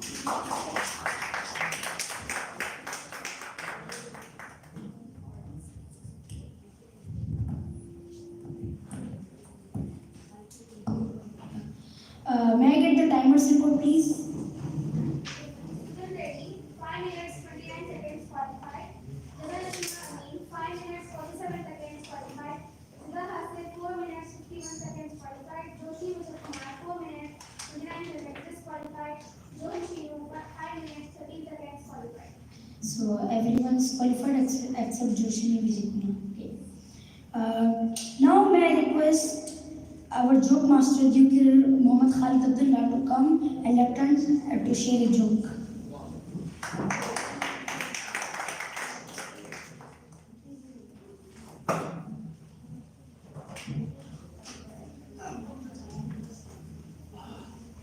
Evening, everyone. Evening.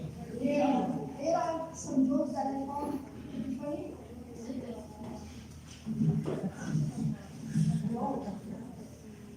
You know why do magicians do so well in schools? Because they are good at tricky questions. Huh? Because they are still out. Why do magicians do so well in schools? You know? Because they are good at trick questions. Very disappointed. I wish I could be a magician. What do you get when you milk a cow in Alaska? Huh? What do you get when you milk a cow in Alaska? White milk? No, snow. Oh, snow. You know what is white when it's clean and black when it's dirty? White person? Blackboard. No, whiteboard. Oh. Okay. Why didn't the sun goes to college? I don't know. Because it's up there, bro. No, because it had million degrees. Math is very hard, huh? Everyone agrees. So math book looked so sad. You know why? It had so many problems with it. What is black when it's clean and white when it's dirty? Green is black. Exactly, blackboard. No, I don't have whiteboard. No, blackboard. Black. It's clean. That's all. Thank you.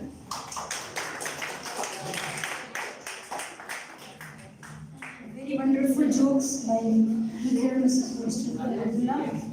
Now moving on to the table topic segment. Fellow Toastmasters and friends, good evening. Oh yeah, so yeah. There's a 10 minutes break. So.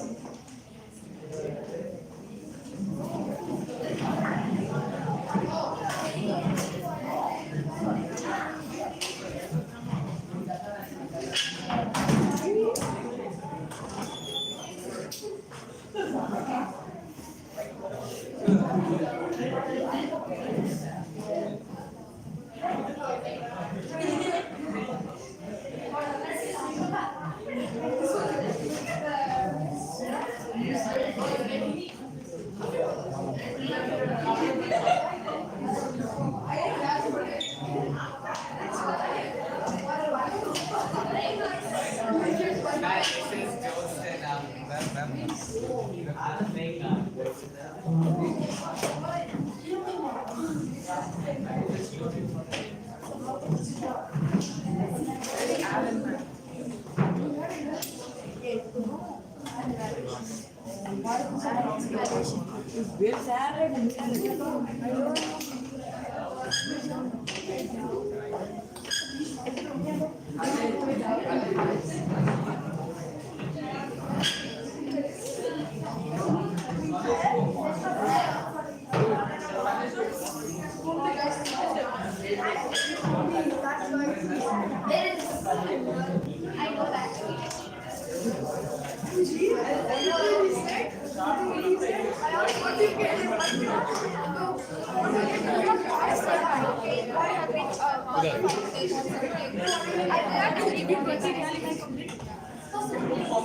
बोला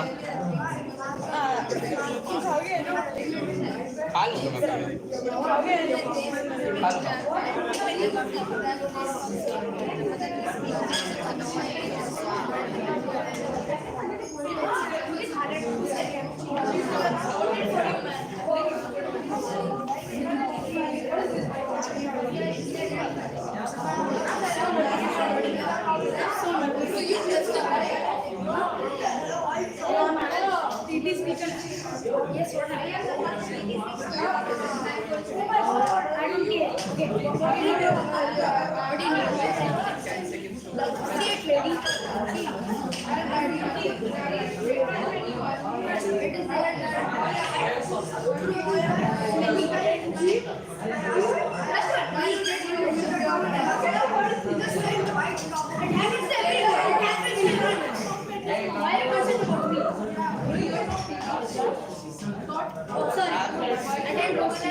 What is this? The last one, trending Malayalam singers? Go. Next slide. Because very different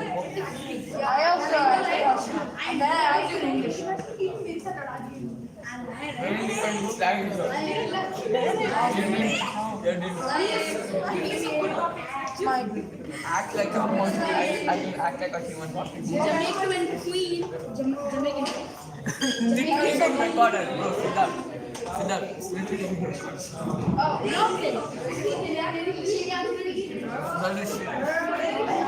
Bro, 3 people are watching you live. See 3 people. We're having break right now. Now 1. Hey, now. Hey.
Yes, my little brother.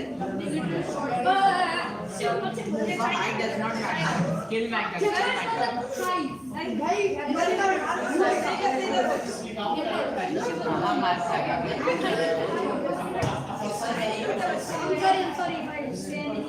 Very good.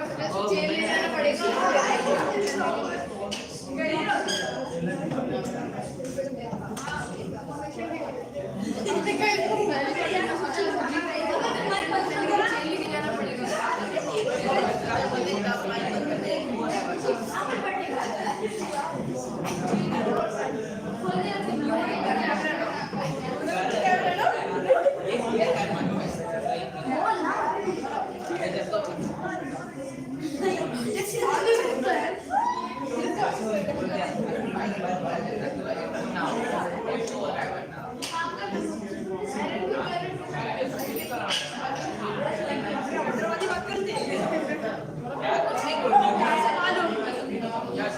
That example taken with the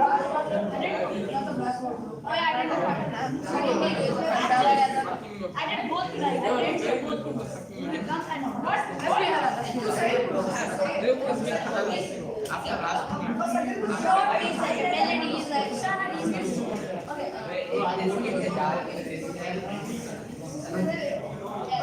What is this?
Hey, you said that in live? Oh shit, two people are fun.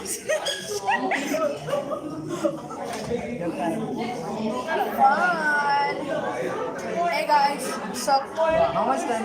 I want to entertain you. Can I? Farmer is the live. Should I do it? I don't know.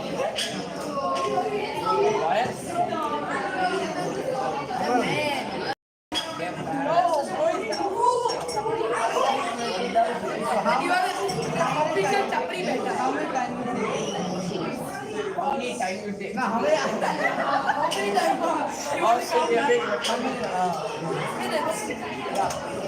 many hours? Yeah. One day. To prepare, to make everything. Only one day. Bye.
Okay, the 10 minutes break is over. Everyone get back to their seats. Isha. Okay, everyone go back to their seats.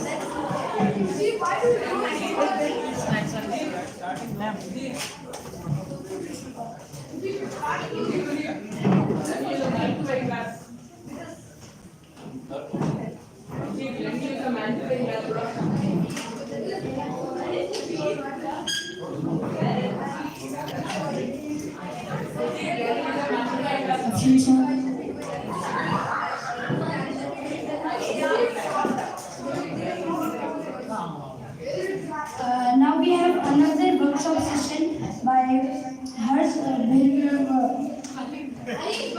Harish Bhargan, uncle.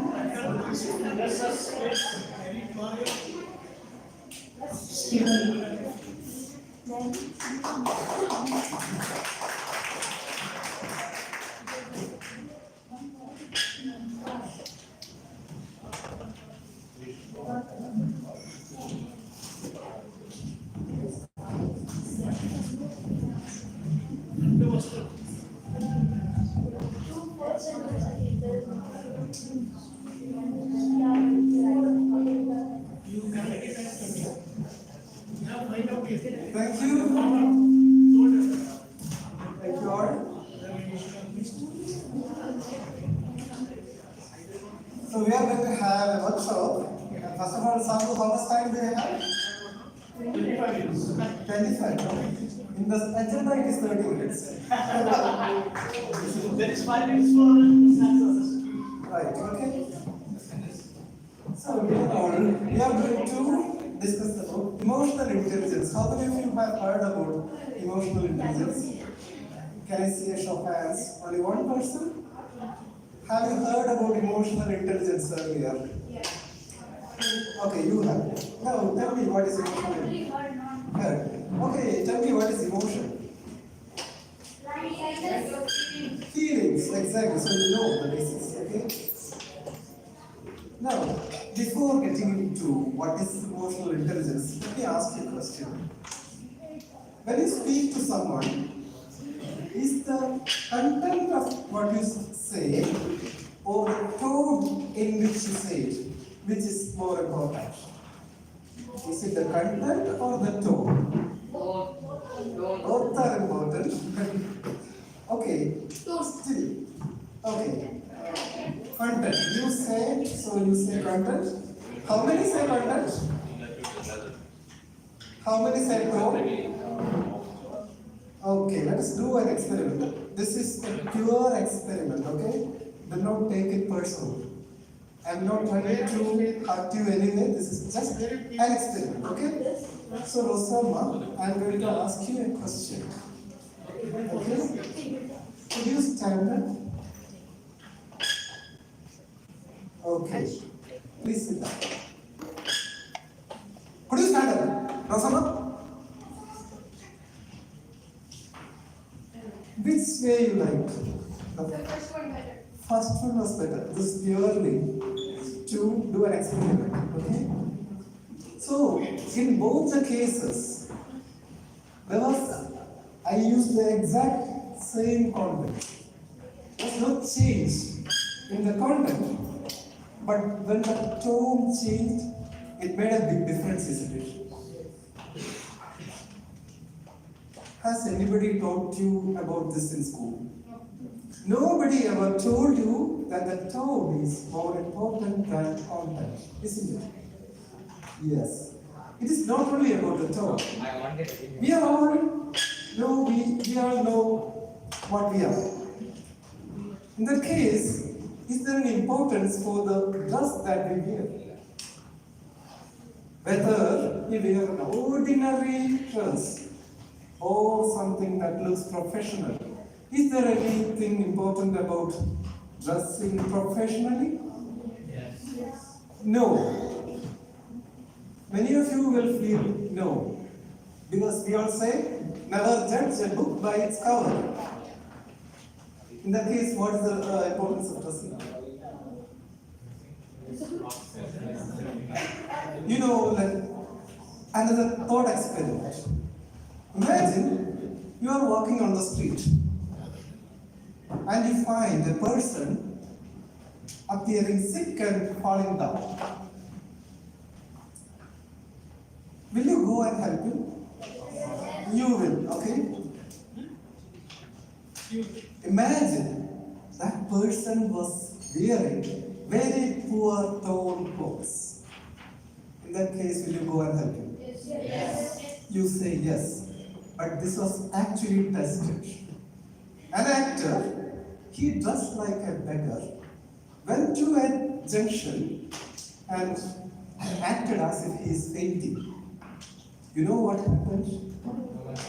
Nobody cared. The people who didn't care, they were not extraordinary people. People like you and me. They didn't care. The same place he went the next day, dressed professionally very well, and acted fainting. You know what? So many people did. Why? They judged a book by itself. No, okay, there is another reason behind it. It is called asymmetric information. We do not know what is the nature of that person. When a person is dressed so poorly and is falling down, if you go to help him, everyone will be afraid that maybe this guy is maybe a drunkard. And if you go and help, maybe we will end up in trouble. On the other hand, this person, he is professionally dressed and he at least pays some attention to take care of himself.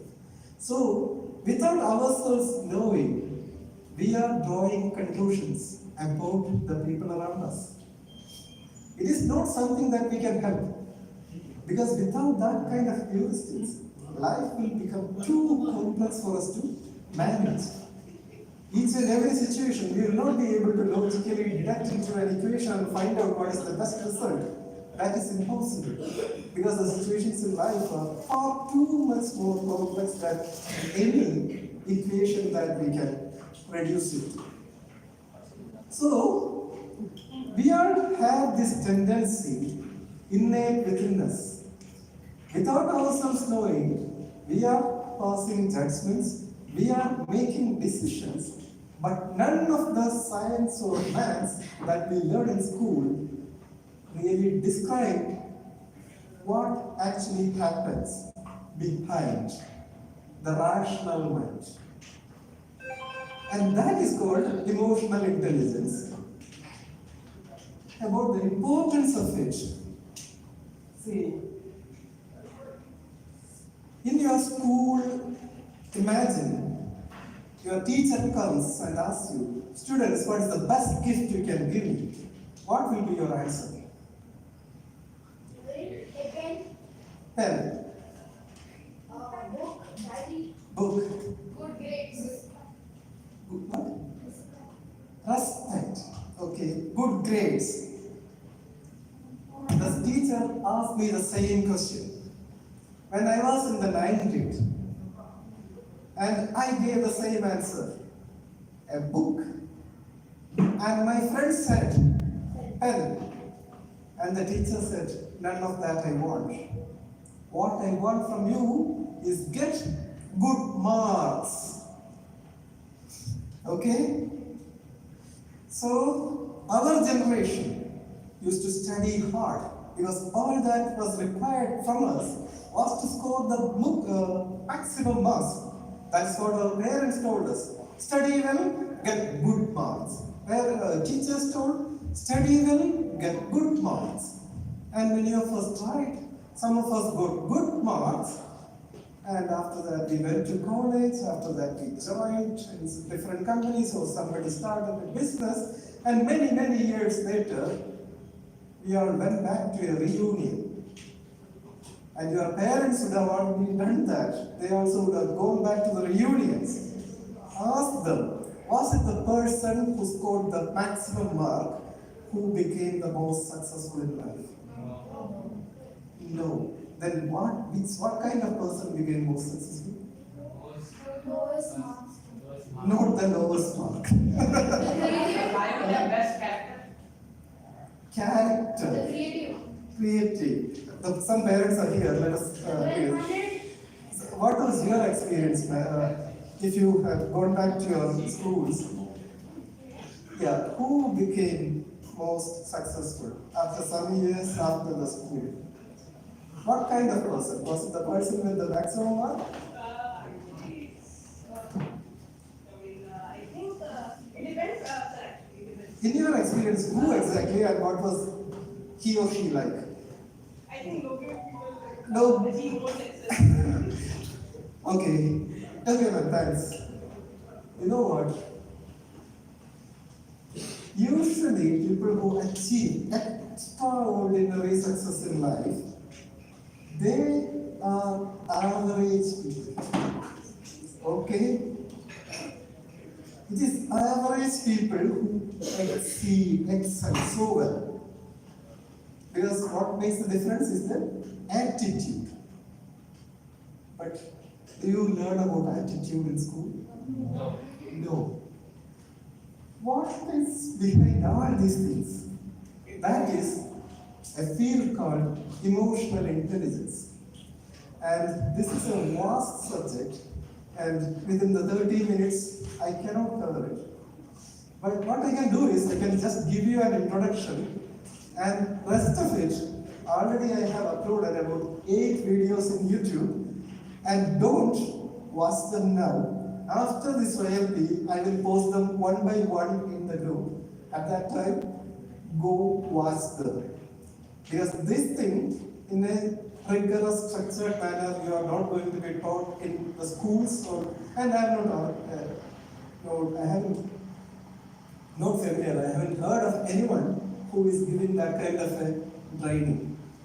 So, after the ILP, go through those videos, and today what I am going to do is, I'll just give you just an introduction as to how we have evolved and towards understanding this science of emotional intelligence. Okay?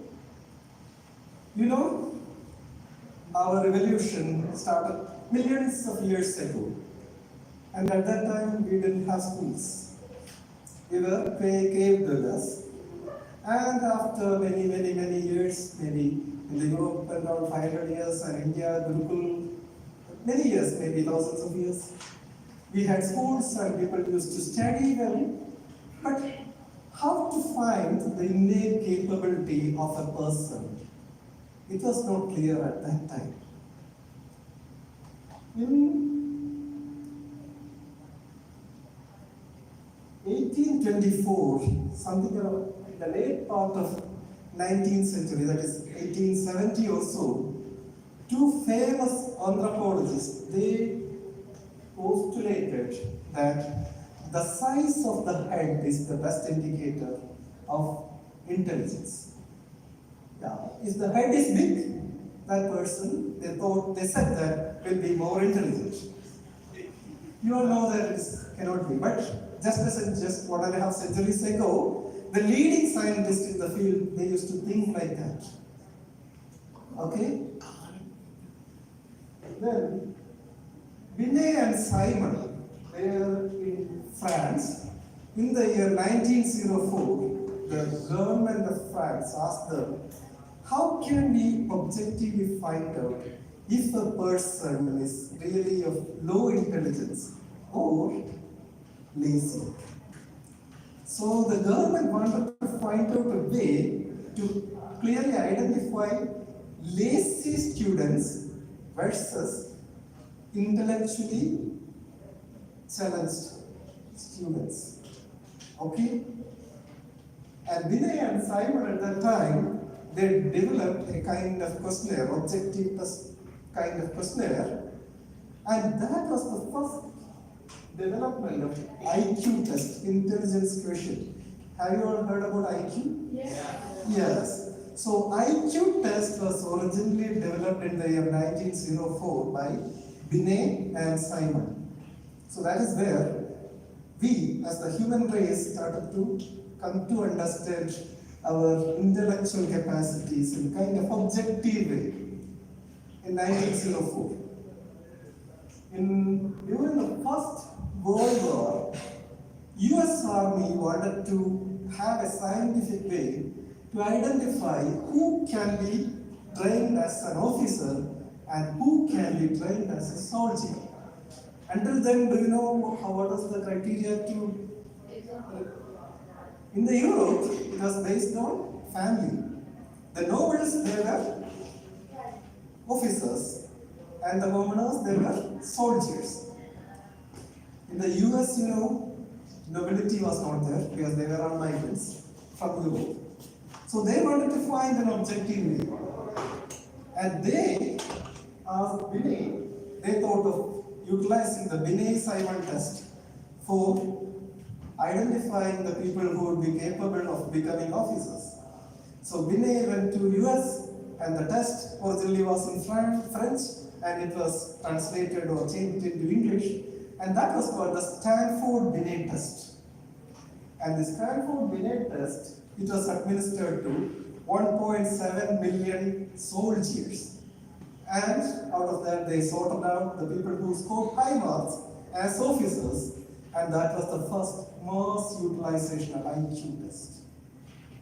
And thereafter, IQ had a heyday for everything. Even now, for LKG exam, you would have done a kind of objective test. Did you do that? Yes.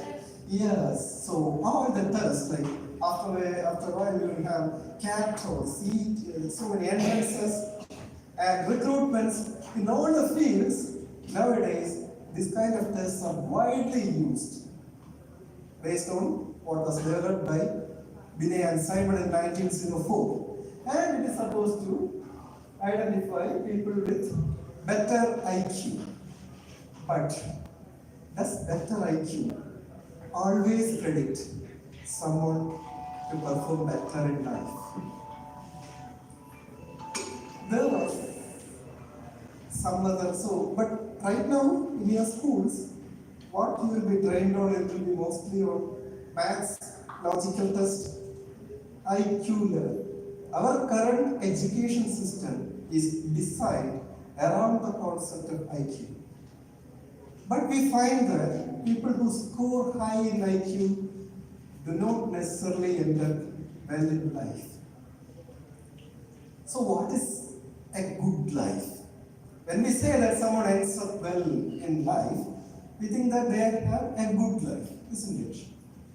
But what is actually a good life?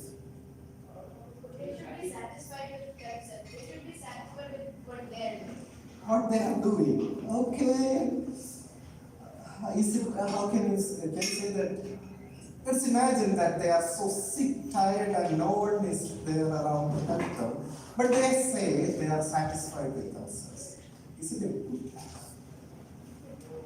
Maybe to them.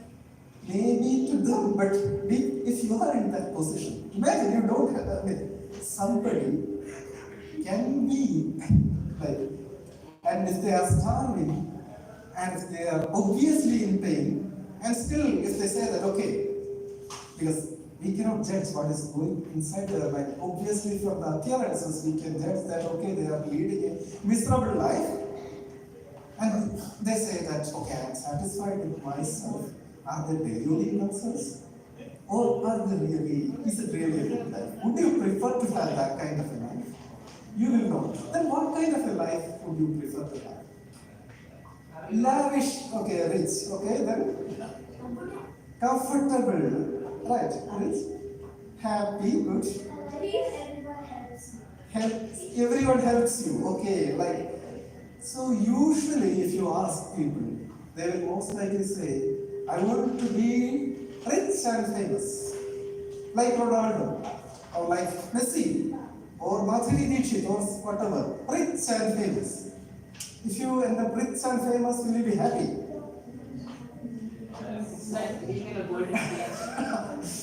When you really look there, many cases, it appears that they are within their unsatisfied. In that case, what makes a good life? Leading a simple life and having so many friends. If you are happy and healthy. Okay, if you are happy and healthy, can we say that that's a good life? Yes. Yeah. Right, but then what is the secret of happy and healthy life? Do you know? What is the way to find the secret of a happy and healthy life? Hard work. No, that's one way, that is what we think. If we work hard, we will end up happy and healthy. But is it true? Are the hardworking people, are they happy and healthy? And what is the right age to judge whether a life is happy and healthy? Is it when they are young, or is it when they are the middle age, or is it when they are middle age? Okay, let's imagine a person who is happy and healthy in the middle age, but in the old age, he is so sick, tired, helpless, no one around, so miserable. Is it a good life?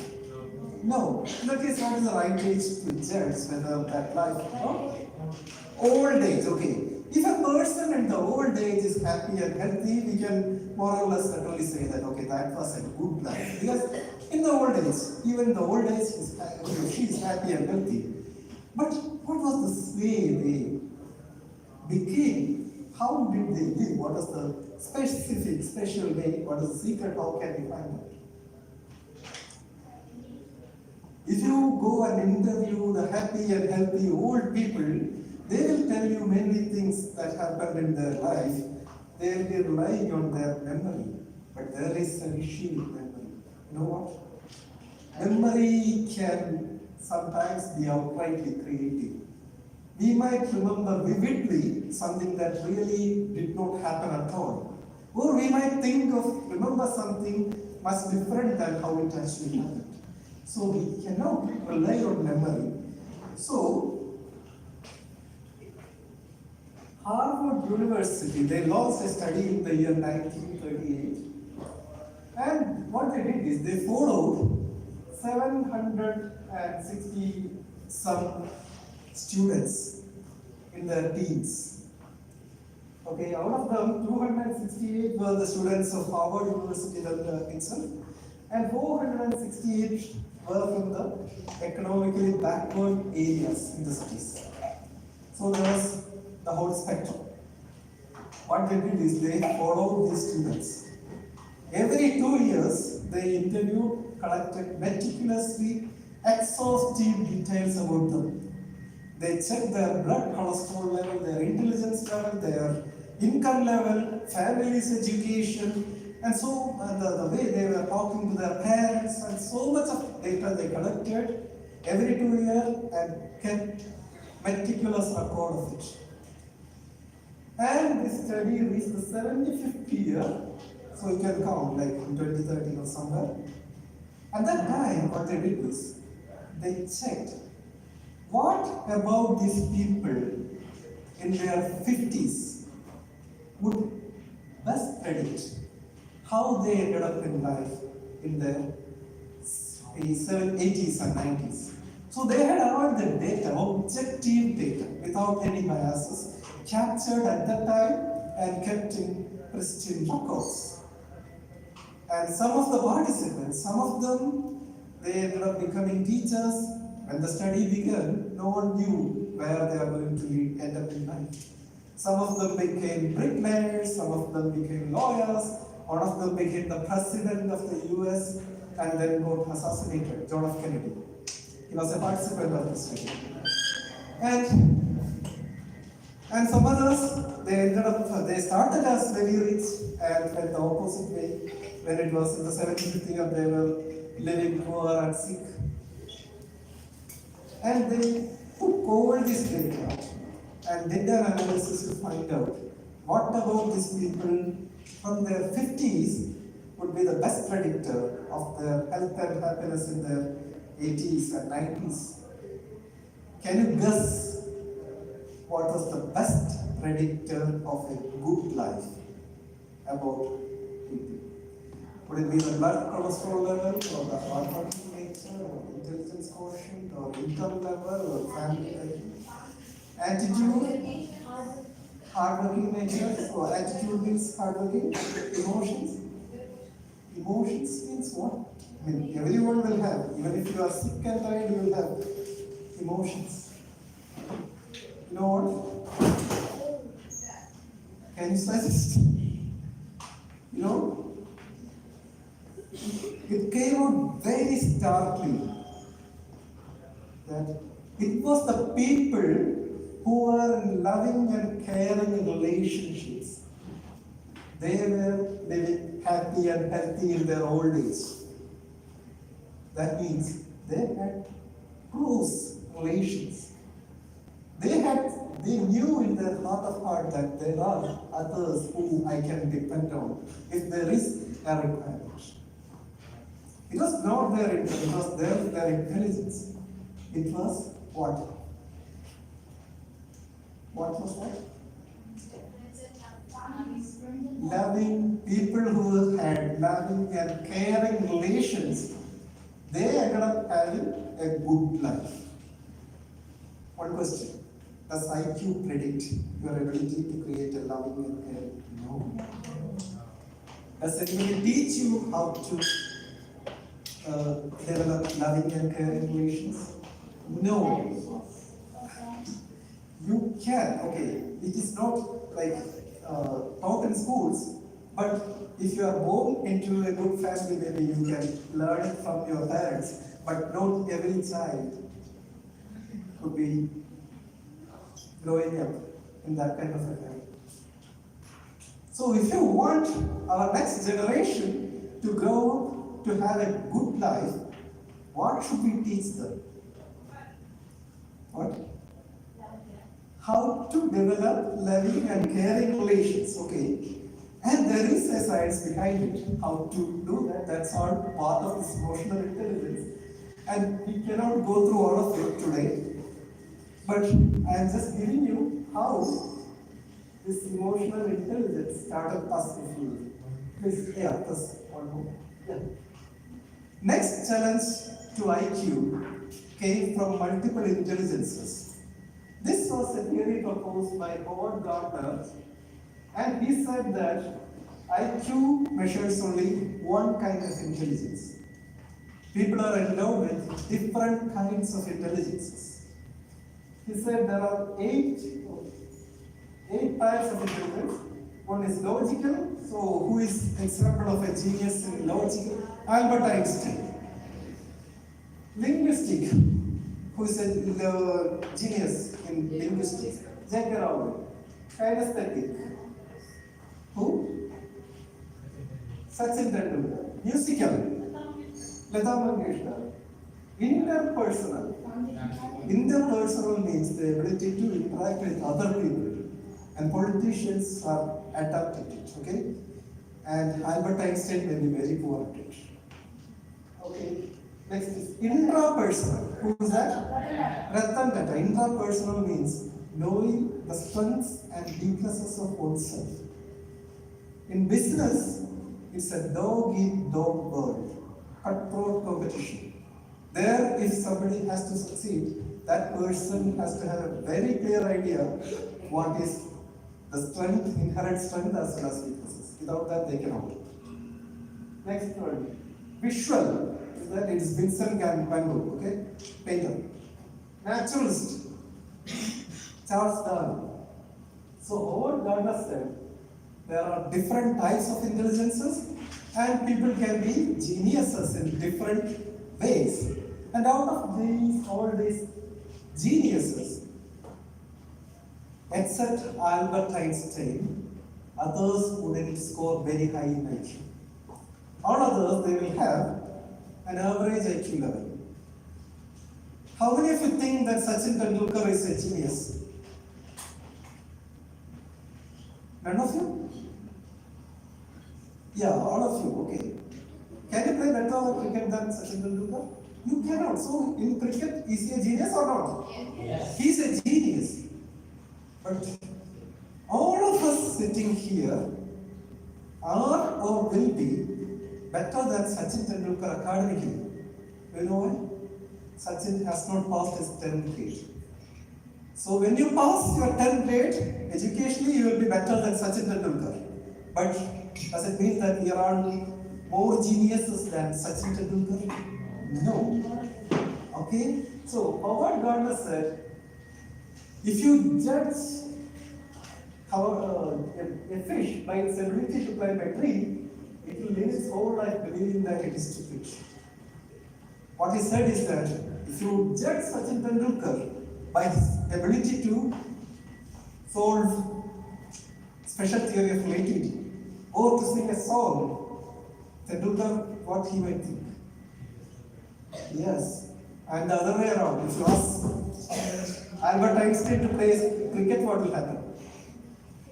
So there are different types of intelligences, but IQ measures only one type of it. But in multiple intelligences also, even in the interpersonal and intrapersonal, they were thinking more about the rational thinking, and it was not developed into the field of emotions in multiple intelligences. That was later done by Peter Salve in the year 1990, and there he developed this emotional intelligence, and he said there are 5 components, and now it is reduced to 4 components of emotional intelligence. That is first about being self-aware, that is being aware about one's own emotions. And how to do that, it is there in YouTube, you can watch it later. There are some techniques to understand our own emotions. And second is how to manage our emotions. You would have heard about many people telling that I couldn't control anger. But an emotionally intelligent person has to be able to manage emotions. It should not be ruled by emotions. Third is how to motivate oneself. and fourth is empathy, how to understand another person's emotion. And next is handling relationship, that there we come about leading a happy and healthy life.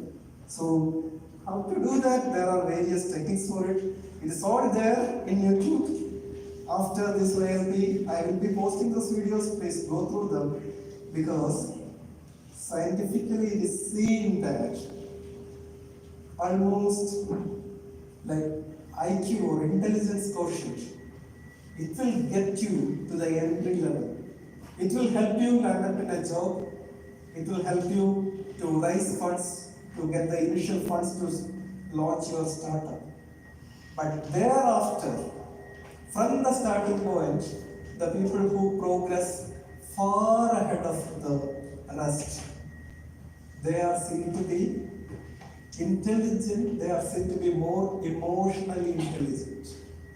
So once you have got started in a field, it is not going to be your intelligence or IQ that is going to help you progress. Okay, to get into the entry, you need to have IQ. Thereafter, in your life as well as in profession, it is going to be emotional intelligence that will determine almost 80% of your success.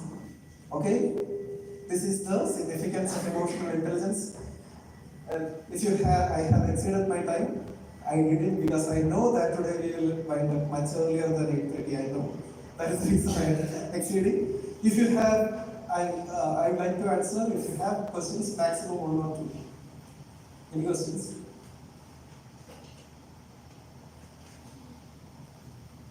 No questions? Then back to your period of the day. Thank you.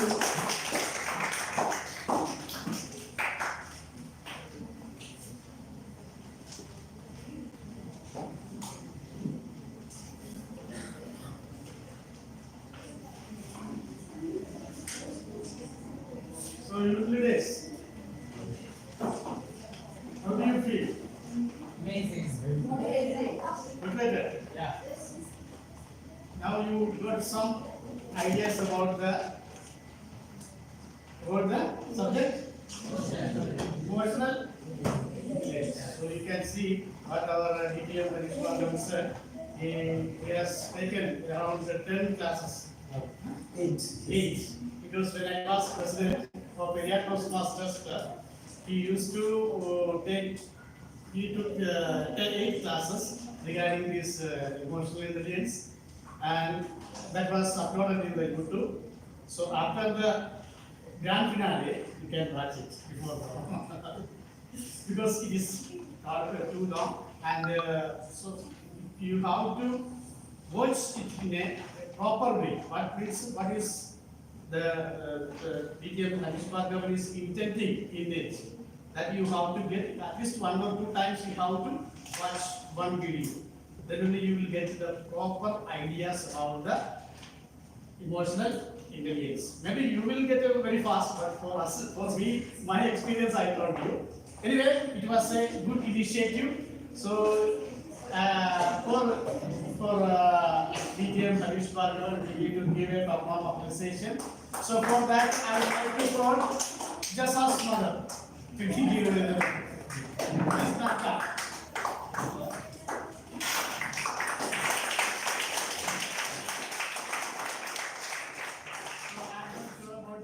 That's the next.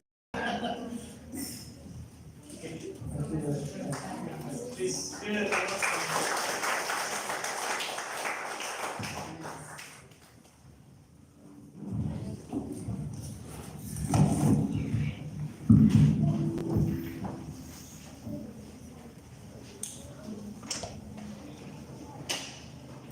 Fellow Toastmasters and friends, good evening once again. Let's start our third segment of the evening, the table topic segment.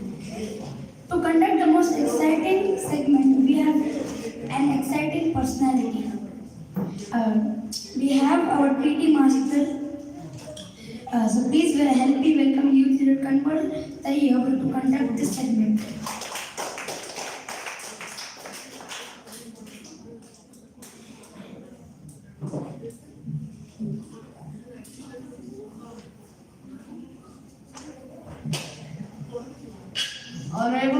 respected Toastmasters and lead leaders, a warm good evening to all of you.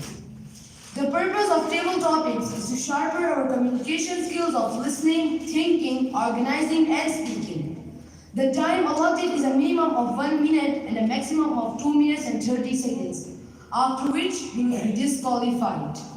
With this, now I would like to invite our first speaker. Help me welcome Afshin Shah to the podium.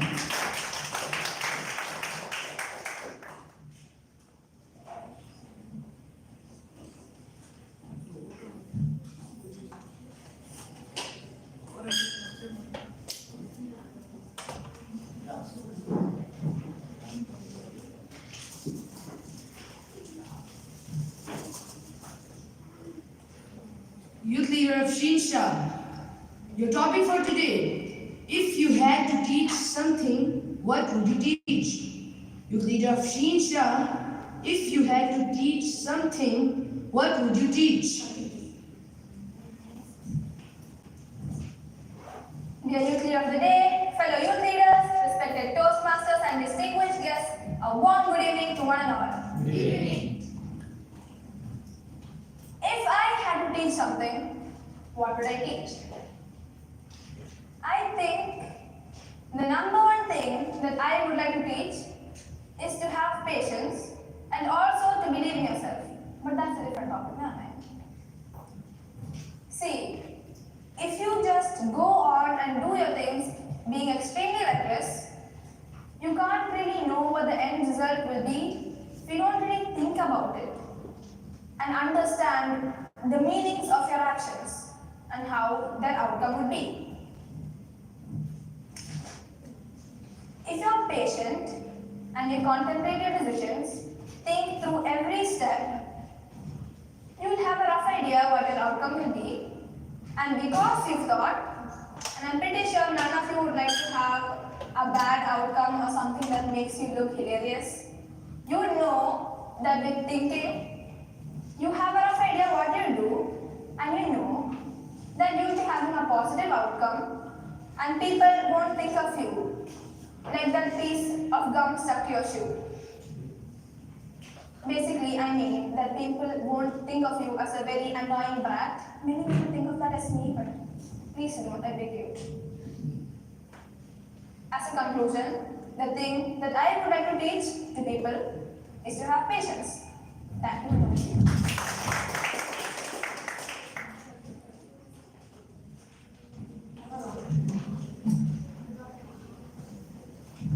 Thank you, Youth Leader Afshin Shah. Now, I would like to invite our next speaker.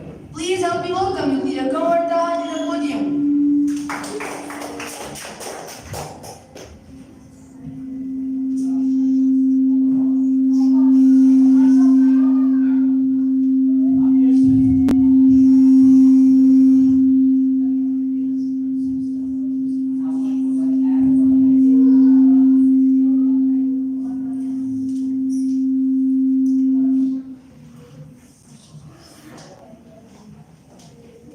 Youth Leader Kamar Taha, your topic for today: how would you describe your future in 3 words?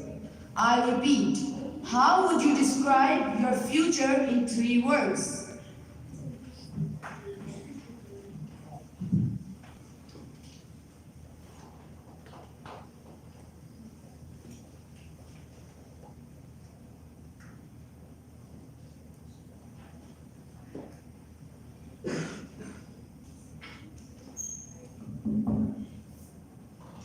Our future depends on things which we are doing currently in our life. Distinguished guests, respected Toastmasters, and fellow youth leaders, a warm good evening to all of you.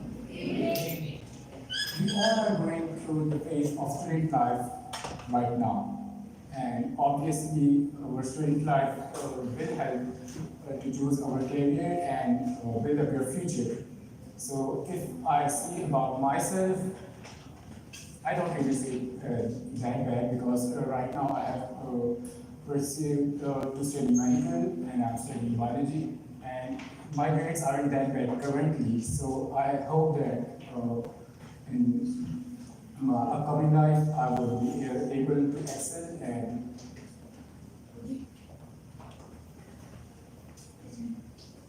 and I will be successful. Thank you.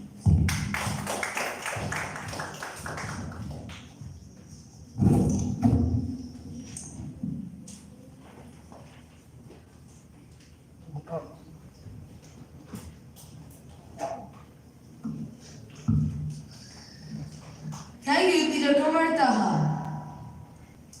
Now, please help me welcome our next table topic speaker, Youth Leader Harshil Nishad, to the podium.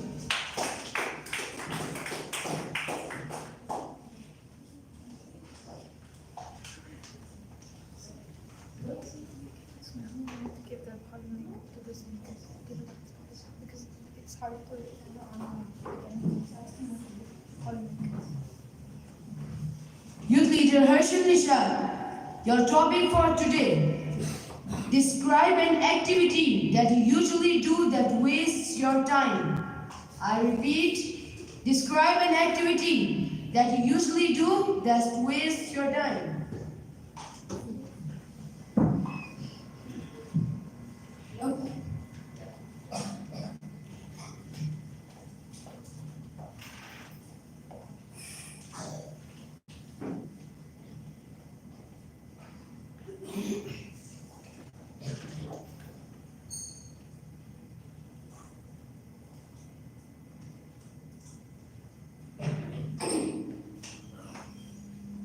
Respected Toastmasters, TT Master, and my fellow youth leaders, a wonderful good evening to all of you.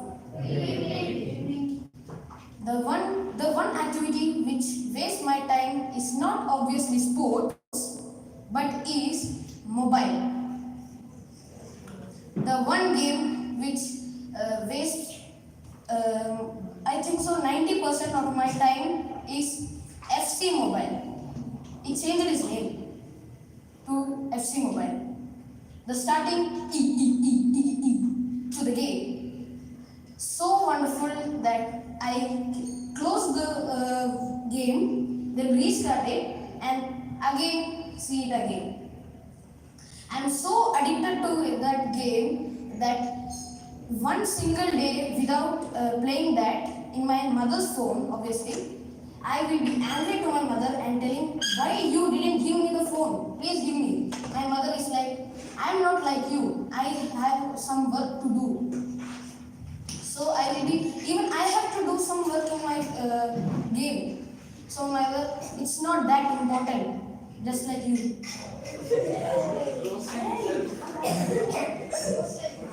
No, my mother said to me. So I will be sad. Then the next day, I will take my phone and my mother will be again started. Bro, can't you stop? I said, and after finishing, I will keep my phone. But still, my mother will find out that I played because she see the library, which I always forget to close. By this, I would like to end my speech. Thank you.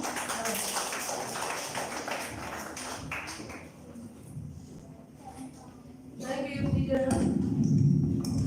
Thank you, Leader Harshil Nishad.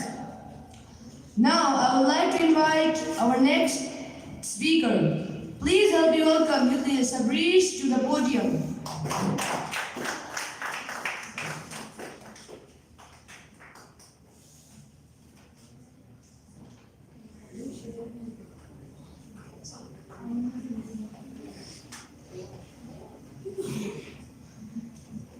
Youth Leader Sabrish, how do you spend most of your free time? I repeat, how do you spend most of your free time?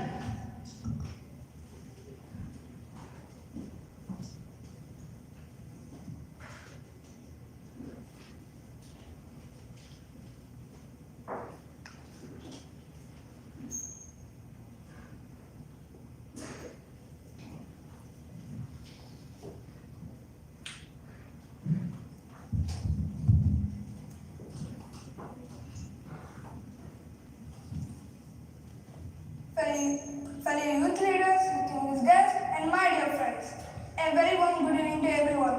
Good evening. I spend my most of the time in drawing because when I come to home, I will eat my food and watch some movies and go to tuition. After that, I'll do homework and little bit free time I'll do drawing because it will acknowledge my mind and make me happy when I draw. But sometimes when I was drawing, my pencil broke so many times. I don't like that. And when I was drawing, a big problem to me is coloring. I don't know coloring. Coloring is my big issue in drawing. After drawing, I want to color, but I don't know to color. When I color, it will be very bad. And my sister helped me to draw color. My sister is my big support in coloring. Thank you.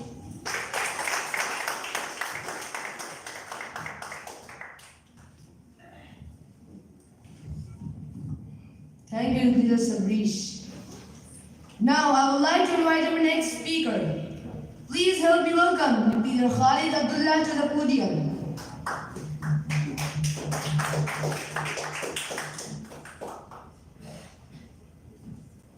Youth Leader Khalid, what is your favorite time of day and why? I repeat, what is your favorite time of day and why?